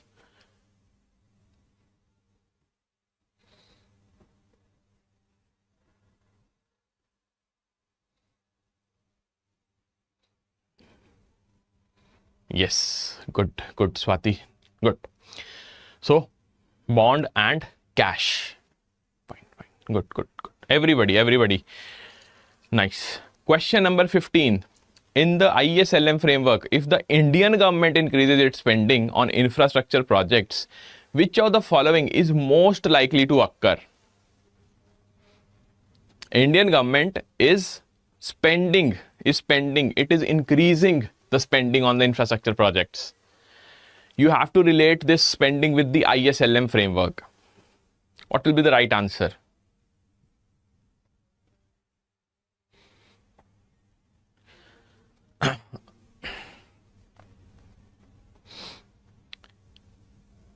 So the spending is happening, okay? Spending is happening by the government. First of all, you have to identify that whether IS will get shift or your LM. Shift will be prominent where, in which curve? IS curve or LM curve? While you are sitting in what? Which policy? Monetary or fiscal policy? It is a fiscal policy measure because it is initiated by the government. So IS curve will be involved or LM curve? Definitely IS curve will be involved. So the options D and option B will be eliminated, right? LM curve is for what? Your monetary policy. But we are talking about the fiscal policies. Government is involved.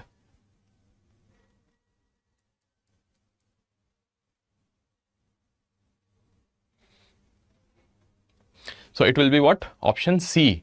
The IS curve will shift towards right. Rightward shift will be there, leading to higher interest rate as well as higher level of income. Fine. C will be the right answer. Well done, Naresh and Bhagyashri. Excellent job. Okay, this was a very confusing question, but both of you have given a right answer. And all of you, you must focus on the minute details. As soon as you have seen the ISLM framework, as soon as you have seen the Indian government, your mind should ring a bell that yes, we are talking about the IS component in the ISLM curve. Okay. Here fiscal expansion is going on. Na? Government is spending the money. So the curve will shift towards right. Here it will shift towards right, leading to what? Curve has been shifted towards right. This point, focus on this particular point. This point has moved towards E2, right? E2. From here, see, from here, this point, this particular point has moved towards this one. Okay, in the IS curve. So IS1 has shifted and now we call it as IS2. So this particular point here, interest rate has increased from I1, it has increased, as well as, and when we talk about the income, it has also increased. So output is also increasing, rate of interest is also increasing in fiscal expansion. That is what is written in the option C. High rate of interest, high output. Okay, question 16. Let's see the question 16. Dash are the two primary assets. We have already discussed it. Quickly tell me within a second or 2 seconds, max to max. What will be the right answer here?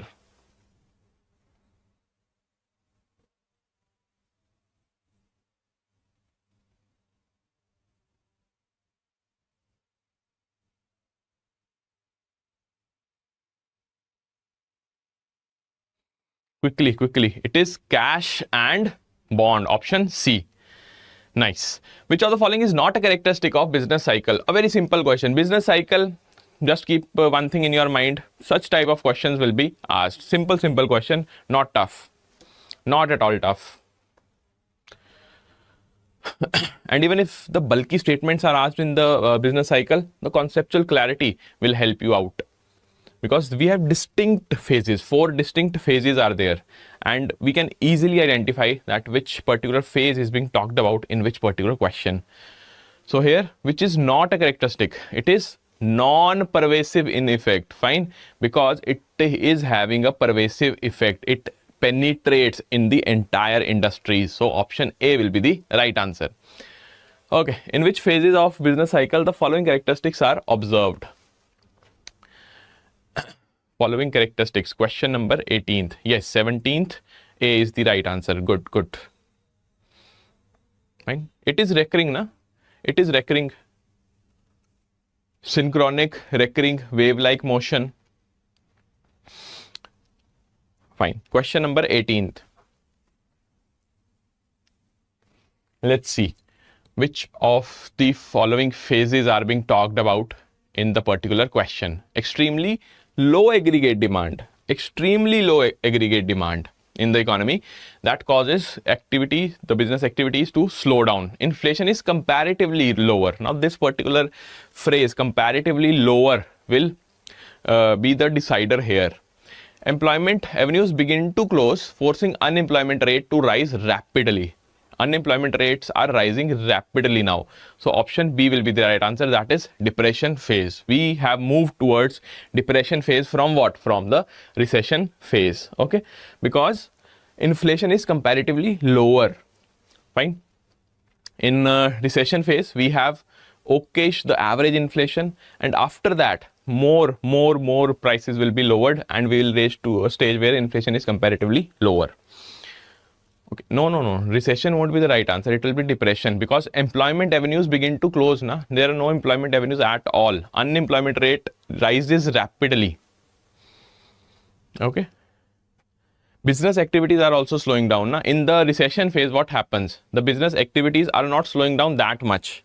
Producers, the suppliers, the business activity players, they are very hopeful that government will come up with certain measures which will increase the production level. But it is not happening. Fine. That is why depression phase will come. Option B will be the right answer.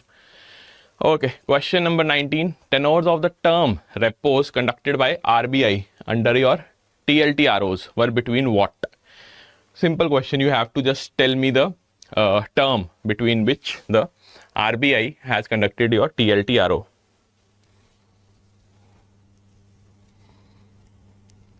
Yes, depression phase.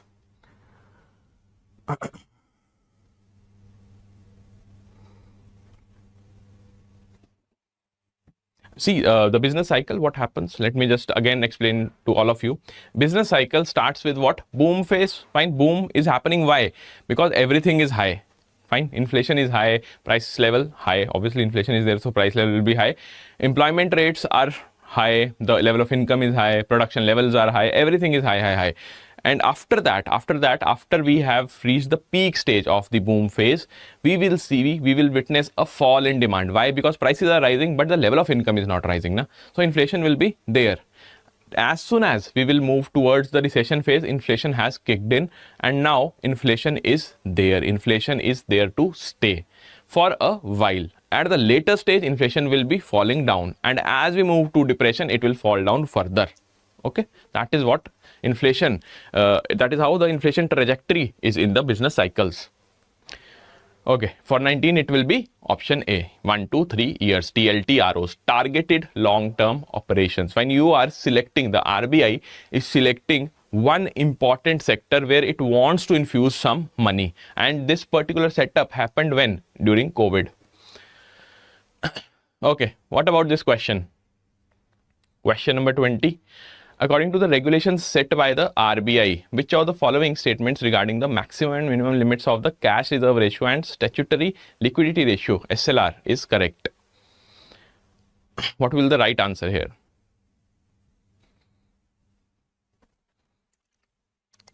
Yes, 19A is the right answer.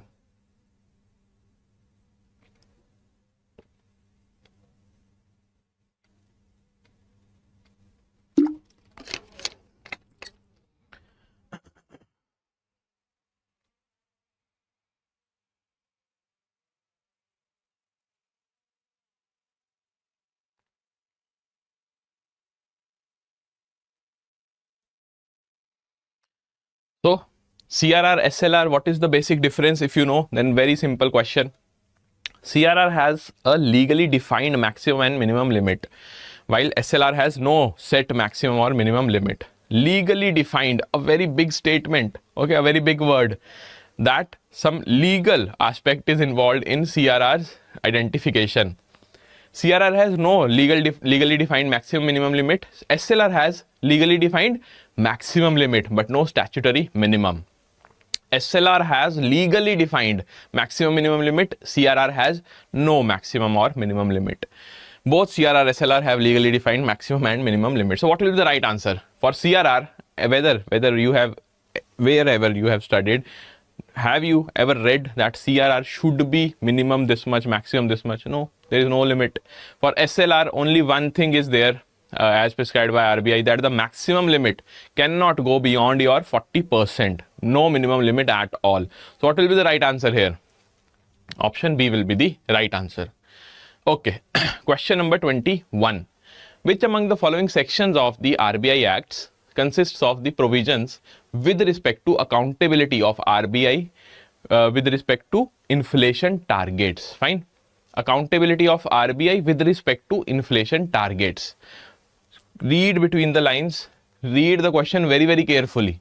We are talking about the accountability of RBI. That's okay. It is being, the RBI is accountable in various sections. Fine. But when we specifically talk about accountability with respect to inflation targets, what will be the right answer?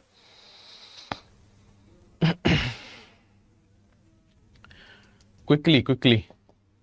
Inflation targets. Inflation.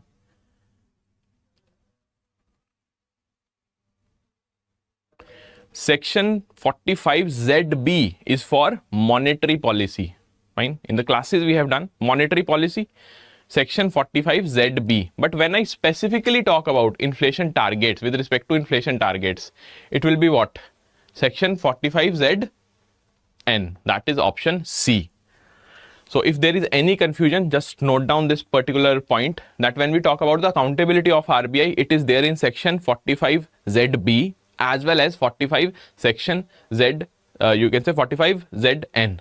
ZN talks about inflation targets, and when we talk about ZB, it is for what? Monetary policy. Okay, specifically monetary policy. We have studied now in the monetary policy framework when we started the discussion. Monetary policy is what? Monetary policy is what? It has been discussed under the sections 45ZB, and the inflation targeting within that is covered under ZN, inflation targets. Yes, inflation target is 4 ± 2. Good, Naresh. Fine, option C will be the right answer here. Okay, now let's move on to the MCLR. MCLR, one of the important, you can say, benchmark rate for our banks, because most of the banks are under this particular framework right now. Okay, Madhavi. Which of the following is not a direct component used in the calculation of the MCLR? Direct component. You have to tell me the direct component. Indirectly, though, n number of things can happen in various lending rates. Directly, whether directly marginal cost of funds will affect the MCLR, negative carry on CRR will affect the MCLR, operating cost will affect it, or external benchmark rate will affect it or not. Yes, good, Guru Raj, good. That is what I was trying to say.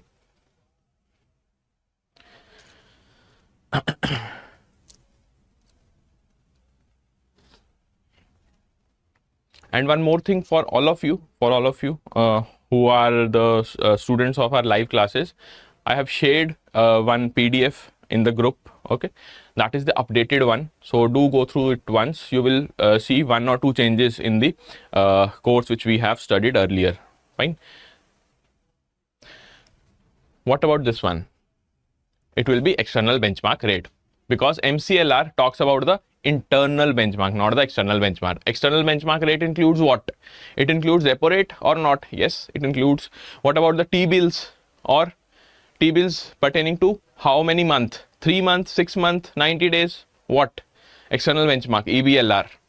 For this question, correct answer is option D only. Again, one question on CRR SLR, because it is an important concept. That is why we are again discussing one more question. CRR SLR, which of the following statement accurately distinguishes your cash reserve ratio and statutory liquidity ratio? Yes, Swati, I'll be sharing it to you. 20th is the date, na? I've already told some of the students. By 20th, you will get that. Okay, so that if any more updates are there till 20th, or we have to relate from the latest update with our old data, that is till December 2024, if we have to relate some 1 or 2 concepts, I can include that as well. Okay, till 20th, by 20th you will get that. CRR is a percentage of bank's deposit held with RBI. SLR is a percentage of bank's deposit held in liquid assets like government securities. Option C is the right answer. Debosmita, very well done. Within a short span of time, you have given the right answer. Yes, option C is the right answer. Okay, everybody, good. Question 24 asks you about the GNP, gross national product. Gross national product, you have to tell me. A very interesting question. Fine. If you know the formula of GDP, it is a very simple question. Fine. A very simple question. What is given? Private consumption expenditure, gross domestic investment. Then we have your government expenditure, export, imports, and net factor income from abroad.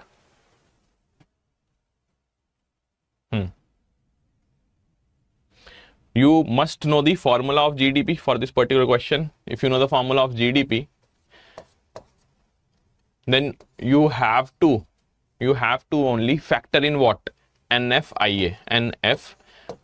So quickly tell me the answer. GDP formula based on which type of method? Based on the income method, production method, or the expenditure method? Which type of method? Yes, Sri Harsha Srinivas, that gold also. It was just one example, na? Like government securities, the liquid assets basically. Okay.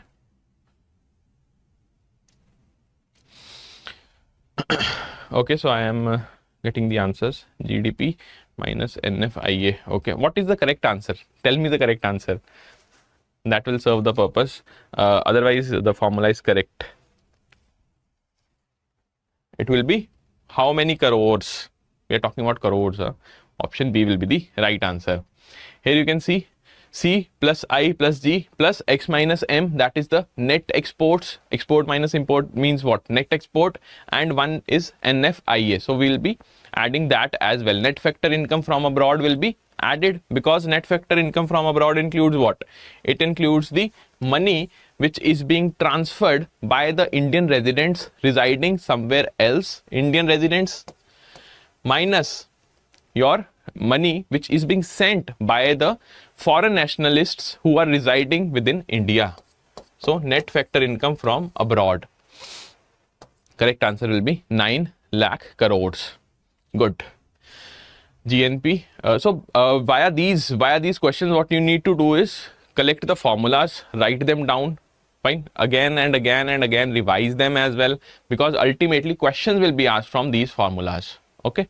Which of the following is the formula for GVA at basic price? Simple formula. GVA, gross value added at basic price. Okay. There are 3 types of prices. Starting with the factor cost. Then we have basic price, and then we have market price. You have to tell me GVA at the basic price. What will be the right answer? Simple cost is where it is in the factories, the factor cost. Therein certain taxes, certain subsidies will come, and we will give you what? It will give you what? Basic price. And once you have the basic price, as soon as it reaches the market price will include every other tax which is being implied on that particular commodity. Options B will be the right answer here. GVA at basic price. Factor cost, production taxes minus subsidies. Yes. Which of the following is not a tax revenue of your central government? Not a tax revenue. Not a tax revenue. Tax revenue we are talking about. Okay. Keep this thing in mind. Not a tax revenue, or you can say non-tax revenue. Fine. In the revenue part, we have what? Two types. Revenue receipts. Further, we have two types. Tax revenue, non-tax revenue. So what is the non-tax revenue here? Indirectly, the question is asking you that. Non-tax. GST, compensation cess, corporation tax, union excise duty, or receipts of union territories. It will be what? Option D. Fine. Receipts of union territories. Here you can see taxes on union territories is a part of your revenue receipts. Taxes on UTs. Okay, remember this. But when I talk about receipts, it forms the non-tax revenue. Fine. This is the difference which you must remember. Again, taxes of the UT, revenue receipts, tax revenue, taxes of UTs. Revenue receipts, non-tax revenue, receipts of your UTs. Okay, so D will be the right answer. Next question. Which of the following form a part of capital expenditure in the Union Budget of India? Capital expenditure we are talking about. Okay, capital expenditure from the capital account, the money which is being spent by the government. So securities against the small savings, state provident funds, internal debt and public account, or none of the above. Capital expenditure. Government is spending something. Okay, keep that thing in your mind. Then you will be able to answer. It will be what? None of the above, because all of them are what? They are under the receipts. Okay. Capital receipts, debt receipts. Here you have all those components. Fine. The Indian government's financial data for the fiscal year shows the following figures in crores. In crores, the data is given to you. Gross tax revenue, NCCD transferred to the National Calamity Contingency Fund is provided, and state's share of taxes is also provided to you. So what will be the net tax revenue? It is being asked. Yes, D will be the right answer for the previous question, that is 27. Good everybody. Shri Harsa, Manoranjan Sethi, Bhagyashri, Guru Raj, Swati, Nagesh, Ranjit, Shazia, G Saraswati. Good. Okay, so what will be the right answer here? You need to tell me the net tax revenue. How you will calculate the net tax revenue? You have the gross tax revenue with you. So the government will do what? Once the revenue is being generated from the country, it will keep aside certain funds. One of those funds is your natural calamity fund. Fine. You need to fight with the natural disasters because they can happen anytime. The floods. Okay, for example, the floods, they can happen anytime. The severity of the natural disasters you cannot predict, like the tsunami. Fine, tsunami, remember in 2000, 2004, something like that. So for all those disasters, natural disasters, government keep aside certain funds. Plus, as the Finance Commission has told us, it has told the government of India that you need to earmark certain funds from your revenue to the state's share. Okay, so it will keep aside certain share for the states as well. What will be the right answer? It will be option B, that is 14,50,000 crores.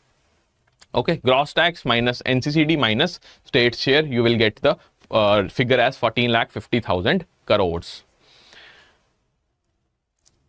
Fine. Which of the following statement best describes the key difference between the SDF and the reverse repo rate in India's monetary policy framework? India's monetary policy framework. We are talking about the reverse repo as well as SDF. 2004. Yes. Sri Harsa Srinivas. Actually, there were two natural disasters. Na? In 2000, I think the earthquake of Bhuj came, then I got confused. Okay. I just remembered 2004 or 2000. Okay, SDF versus reverse repo rate. Why this question is important? Because simple reason, earlier what role was assigned, the role which was assigned to the reverse repo rate, suddenly it is shifting towards the SDF. It is the SDF is what? when we talk about the entire LAF framework, liquidity adjustment framework, SDF comes to the bottom, है ना? It is at the bottom. Then we have repo rate, and at the top we have the MSF. So SDF is used by RBI to inject liquidity in the banking system, while reverse repo rate is used to absorb the liquidity, or both of them are doing the same job. What will be the right answer? It will be option B. That is, SDF is unsecured facility. That is the most important point. When we talk about standing deposit facility, you need not to have any collateral setup. Fine. It is not obligation. It is not an obligation on you.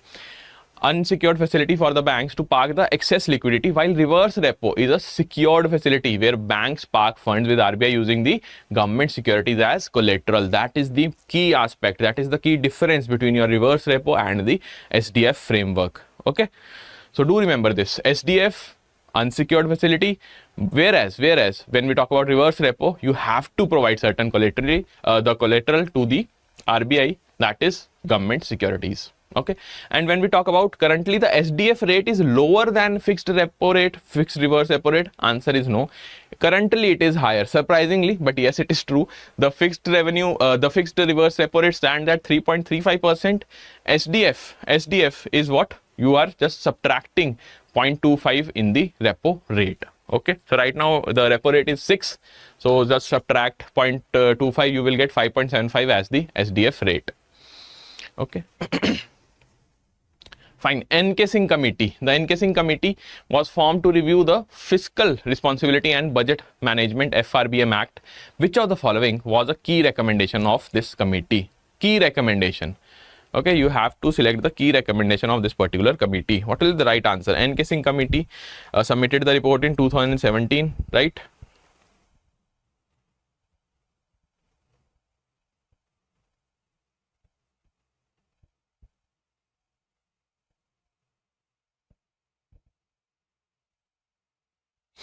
Encasing committee. Question number 30th. What will be the right answer here? To increase the fiscal deficit target to 5% of GDP indefinitely. It was set up to control, to tell us the measures which we can take to curb this menace of fiscal deficit. And here it is written increase. No, to contain the fiscal deficit was the target, and the target was 3% of the GDP. Fine. A is wrong. Then we have to completely abolish all the fiscal deficit targets under the FRBM Act. Completely abolish all the targets. How can it happen? Introduce a debt to GDP ratio target along with the gradual reduction of the fiscal deficit. Debt to GDP. 60% entire, 40% central government, 20% your state government. Debt to GDP ratio. That is the right answer. Okay. Option C. Good everybody. Okay, so this was it for today's class, and if you have any doubt, any kind of doubt, you can just ask me. Initial question I want to just discuss with all of you, so that you will be able to see that why the other options are wrong. That is also important for us. In the meantime, you can pour in your questions, your queries, your doubts as well. So we have completed this question that option B will be the right answer. That we all know. But why A, C and D are not the right answers?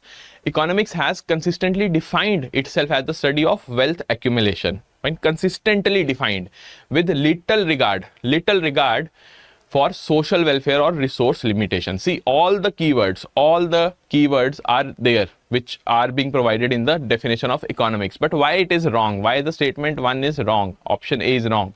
Because it is not consistently defining the subject as study of wealth accumulation. It talks about social welfare as well. That is very, very important, along with the scarce resources. B is right. The concept of scarcity has always been the primary focus of economics, overshadowing the concerns about wealth and welfare. That is also incorrect. Fine. You cannot just say that only because of the scarce resources we can study the economics. No, we need to study the wealth also. We need to study the welfare of people also. Economists initially prioritized social welfare, but subsequent theories shifted towards the maximizing wealth at the expense of equitable distribution and resource management. No, initially it prioritized what? Adam Smith prioritized what? Your wealth. Okay, okay.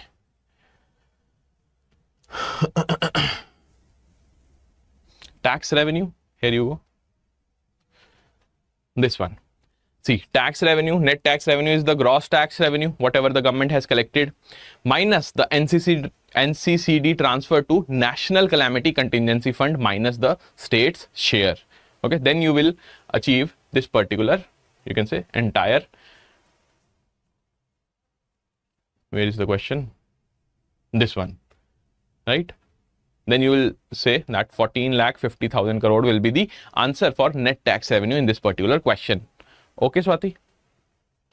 Fine. These formulas are also very, very important. When we talk about the capital receipts, non-debt receipts plus debt receipts, then we have total receipts as total revenue receipts plus capital receipts plus drawdown of cash balance. What is this drawdown of cash balance? Can anybody tell me? The government is spending money. Fine. It's not like that it is only dependent on the revenue which will be generated today, then only it will do the spending. No, there is certain cash balance with the government as well. Fine. So, very, very important module, module B. The most important things in this particular module are formulas, and then you must also know the theories, like theories of rate of interest. Then you must be accustomed with the difference between micro and macroeconomics. You must know the basic definitions of economics, all the three definitions which we just talked about. You must know the measures of monetary policy, tools of monetary policy. These are very, very important topics. So you cannot ignore this module as such. The topics are huge. Fine, the number of chapters are limited, but the topics as such, the expanse of those topics are huge. So if you have not revised yet, I will highly recommend do revise module B, because ultimately it will have good number of numerical questions as well as a mixture of your theoretical questions as well, and the numerical questions will help you in the examination to have a score of more than 60 marks. Okay, it will ensure the numerical problems will ensure, if you answer them correctly, that you score more than 60 marks. Yes, Raga Chandrika ke in our group I'll be providing it to you, don't worry. I was just talking about that only, na? That 20th is the date. Before that only I'll be providing it to you. 20th, why? Because maybe certain important updates are there which are relevant for the exam. We are not talking about the data, relevant updates. So we can map that relevant update with whatever we have studied. Okay, we will highlight that also. Swati, two important modules, module D and your module B, D and B, if you want to have that particular kind of sequence.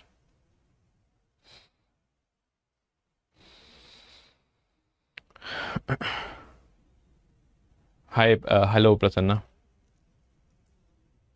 Curve, LM curve, Manoranjan. What will be the weightage of module B, as maximum question came from this module in previous cycle? See, nobody can predict the exact number, but mostly the prediction can hover around 22 to 25 marks. Fine, 22 to 25 marks. That can be one of the prediction, you can say. Fine, exact number nobody can tell us, and chances are there that only 10 or 12 questions are being asked. Only thing which you must be very, very clear in your mind, that do a comprehensive preparation. Do not leave anything. Right now also you are having good amount of time, 20 odd days are there with you. Do not let go the time which you are having, because ultimately if you have a good amount of time, you can still prepare at least the most important topics from all the modules. If we study no, that's not a great strategy, Swati. I won't recommend that at all. Yes, in the live classes which we are conducting on our platform, that is Adda 247, there it has been provided.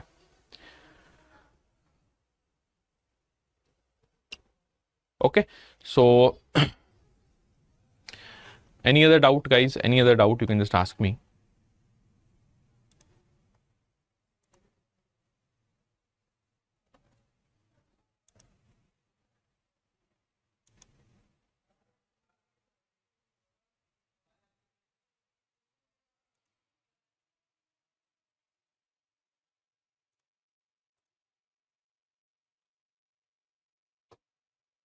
Yes, yes, it is there in the single one. Okay, so all the best, everyone. Try to cover each and every. Okay, so let's begin the session with the first question, which is based on the Narsimham Committee 1. Because see, this particular module, if I talk about an overview of module C, you will find a mix of data-based questions, plus along with that, more types of committees, their forms. After that, you have years, types of DFIs, all such types of question will be asked. How the voice is low. I just attended one session here. Okay. Is it fine like this? Is it okay?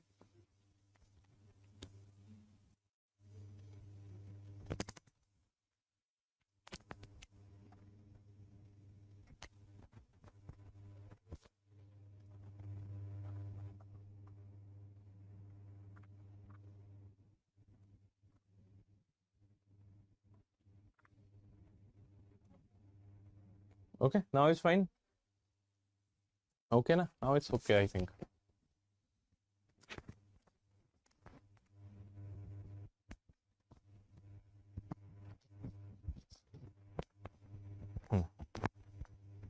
Like this. Now it's fine.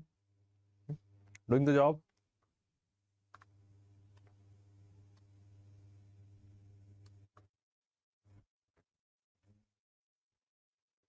Okay, so let's start the question, which states that which among the following are the recommendations of Narsimham Committee 1. There are three options, and this is a PYQ question. You will find it in many sources from various you can say sources. You can decipher this. Why I am saying this? Because in module A as well as in the initial lectures, you will find the reference of Narsimham Committee. Then in module B specifically it is mentioned. Now module C also it is mentioned. So it becomes very important. That is why I have asked this question multiple times.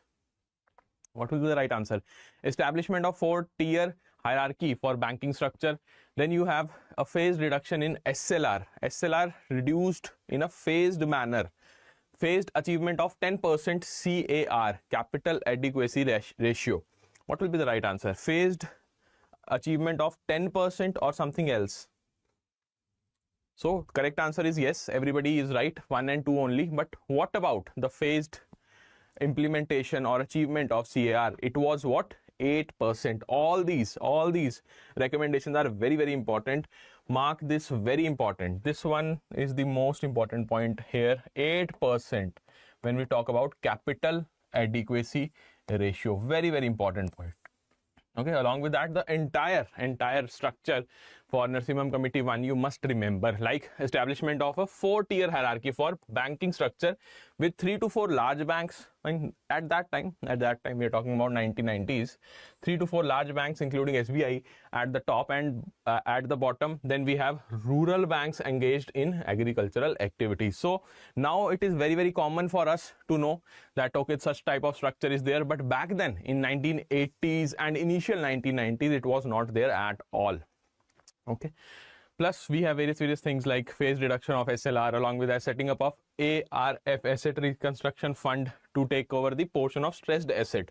Now which is the organization right now earmarked for your stressed assets, that the bad loans from the banks will go to that particular organization, and it will basically help the banks reeling under the stress to come out of that. Tell me if you know the answer, because it is also a part of your module C. Okay, so I hope that this thing is clear, that why third statement is wrong. Fine. Section 4 of the RBI Act, paid up capital of the bank shall be what? You have to tell me the paid up capital. See, such types of questions are very common in module C. Let me again tell you, because the nature of topics which are being mentioned in the syllabus when it comes to module C, it is more or less talking about the number, the data point. Nobody is asking you there the concepts. The conceptual knowledge is not being tested, as is there in the case with module B and somewhat with module D as well.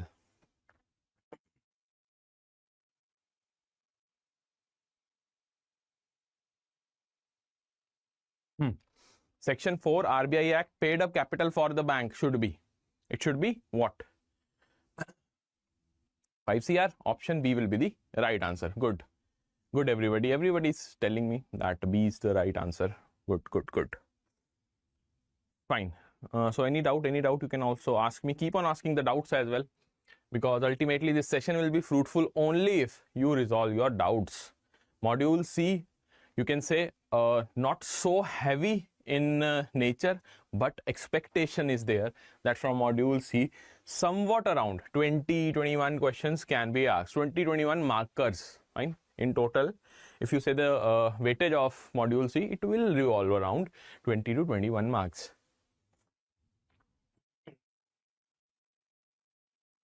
Section 13 of RBI Act, meeting of central board shall be convened by the governor at least dash times each year. How many times each year?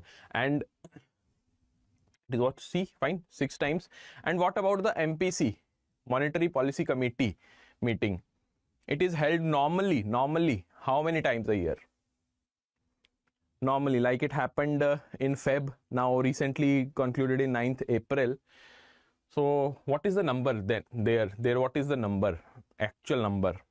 Whether it is 6 or something else? Are we talking about the MPC when it comes to section 13? That is my question.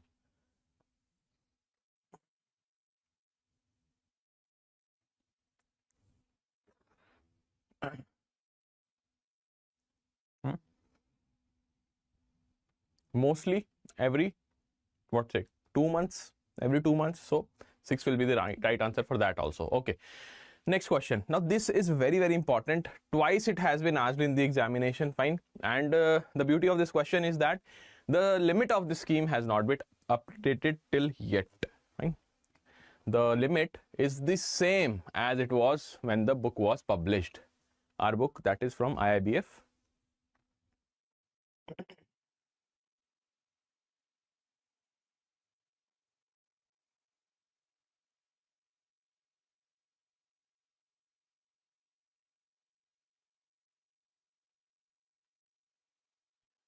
Minimum loan size for equipment finance under the SIDBI Make in India soft loan, which is also known as your SMILE, fine, soft loan fund for your MSME.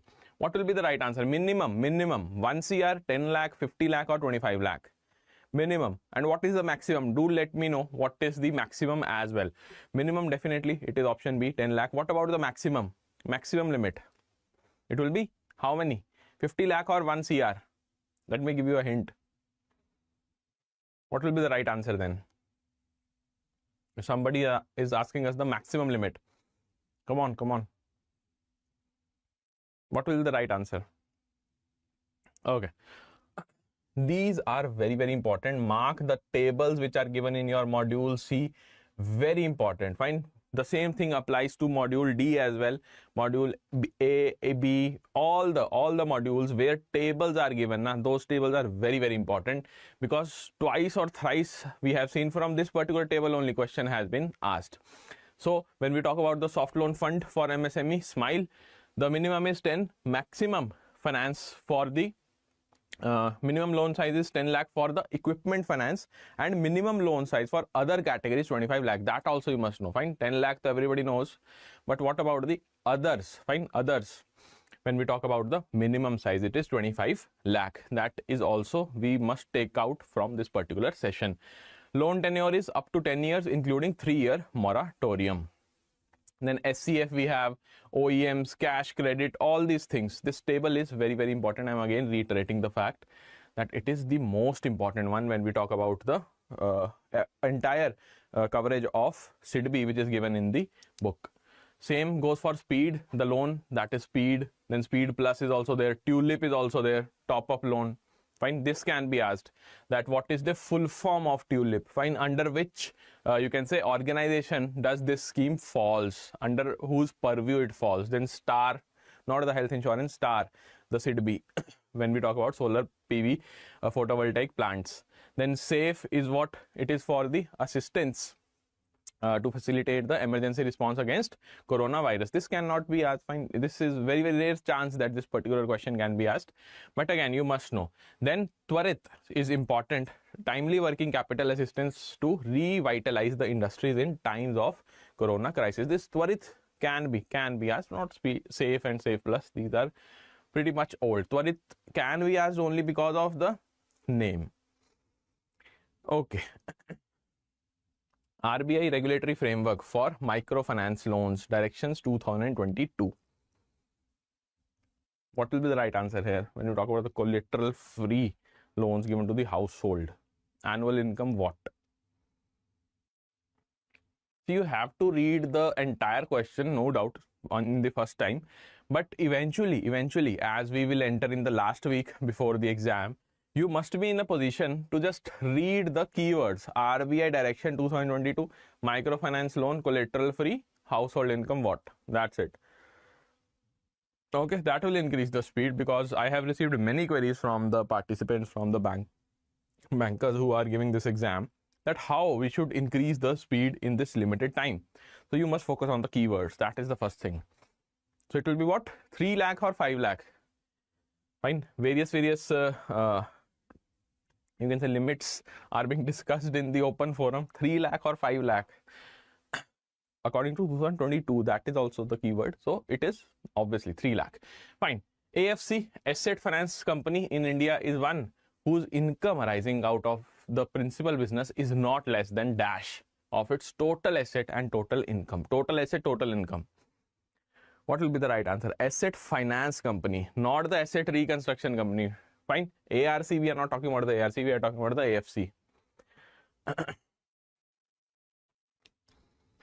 Principal is not less than dash of its total asset and total income.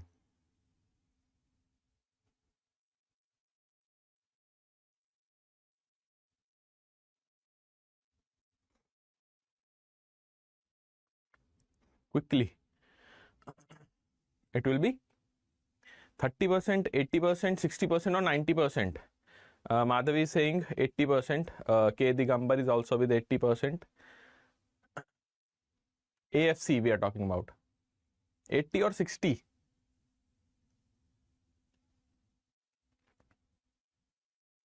Yes, B will be the right answer here. Fine. It is written C, but B will be the right answer. Okay, 80%. Price discovery in the financial markets is affected by which among the following? You have to select the correct answer based on the concept of price discovery. See, in unit number 29, only this particular topic can be asked, because it has been asked once. So they can ask it again. Price discovery.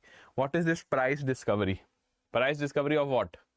Price discovery of the instruments involved in the financial market.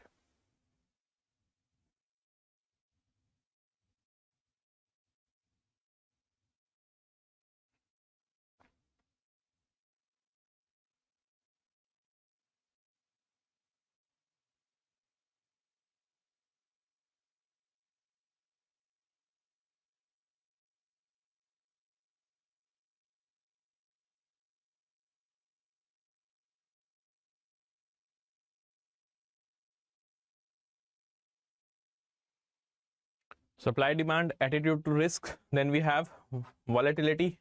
Apart from that, available information and also market mechanism. So everyone is correct when they say that D will be the right answer. Okay, these features you must remember once the question has been asked. Okay, which among the following statement are the correct with respect to payment banks? Now this payment banks is important, because from the last year itself, many, you can say, guidelines have been issued by the RBI pertaining to the payments bank. So question can be asked. Chances are there that this time question can be asked. Payment banks can accept the deposits of up to 3 lakh per customer. Then you have some SLR related thing given, that the money received as deposits can be invested in government securities which are eligible for inclusion in SLR. Can it happen? They are permitted to issue the debit cards, although not credit cards. Right now we are seeing that many payment banks, they are having a mechanism via which they say that this particular credit card will be available from our side, but whether they can directly issue it or not. Okay, payment banks cannot lend. Have you ever seen that Airtel Payments Bank has disbursed 10 lakh loan? Nothing that sort happens. Okay, so option B will be the right answer. First one, 3 lakh. What will be the right answer? Whether it is 3 lakh, something else, 5 lakh, 2 lakh, what will be the right answer? If we are saying first is the wrong statement, what will be the right number? 2 lakh, 5 lakh, or 6 lakh? It is up to 2 lakh. Good. Bhargavi, good.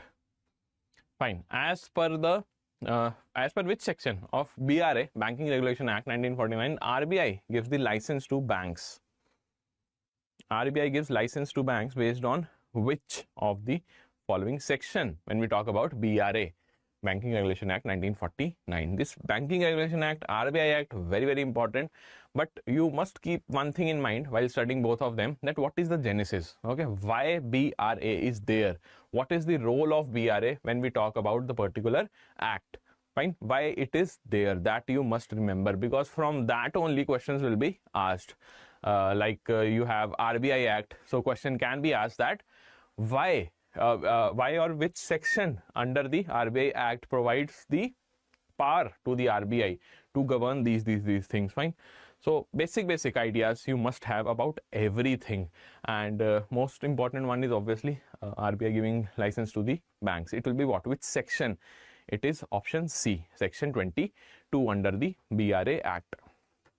Okay, how much was the, okay, tulip, done. This is done. Price discovery. How much was the minimum deposit of banks that were nationalized in 1969? In 1969, there were 14 banks which were nationalized. So what was their minimum deposit? Fine, club together, what was the minimum deposit? 25 crore, 50, 100, or 200 crore? And what about the second phase of nationalization? What was the limit then?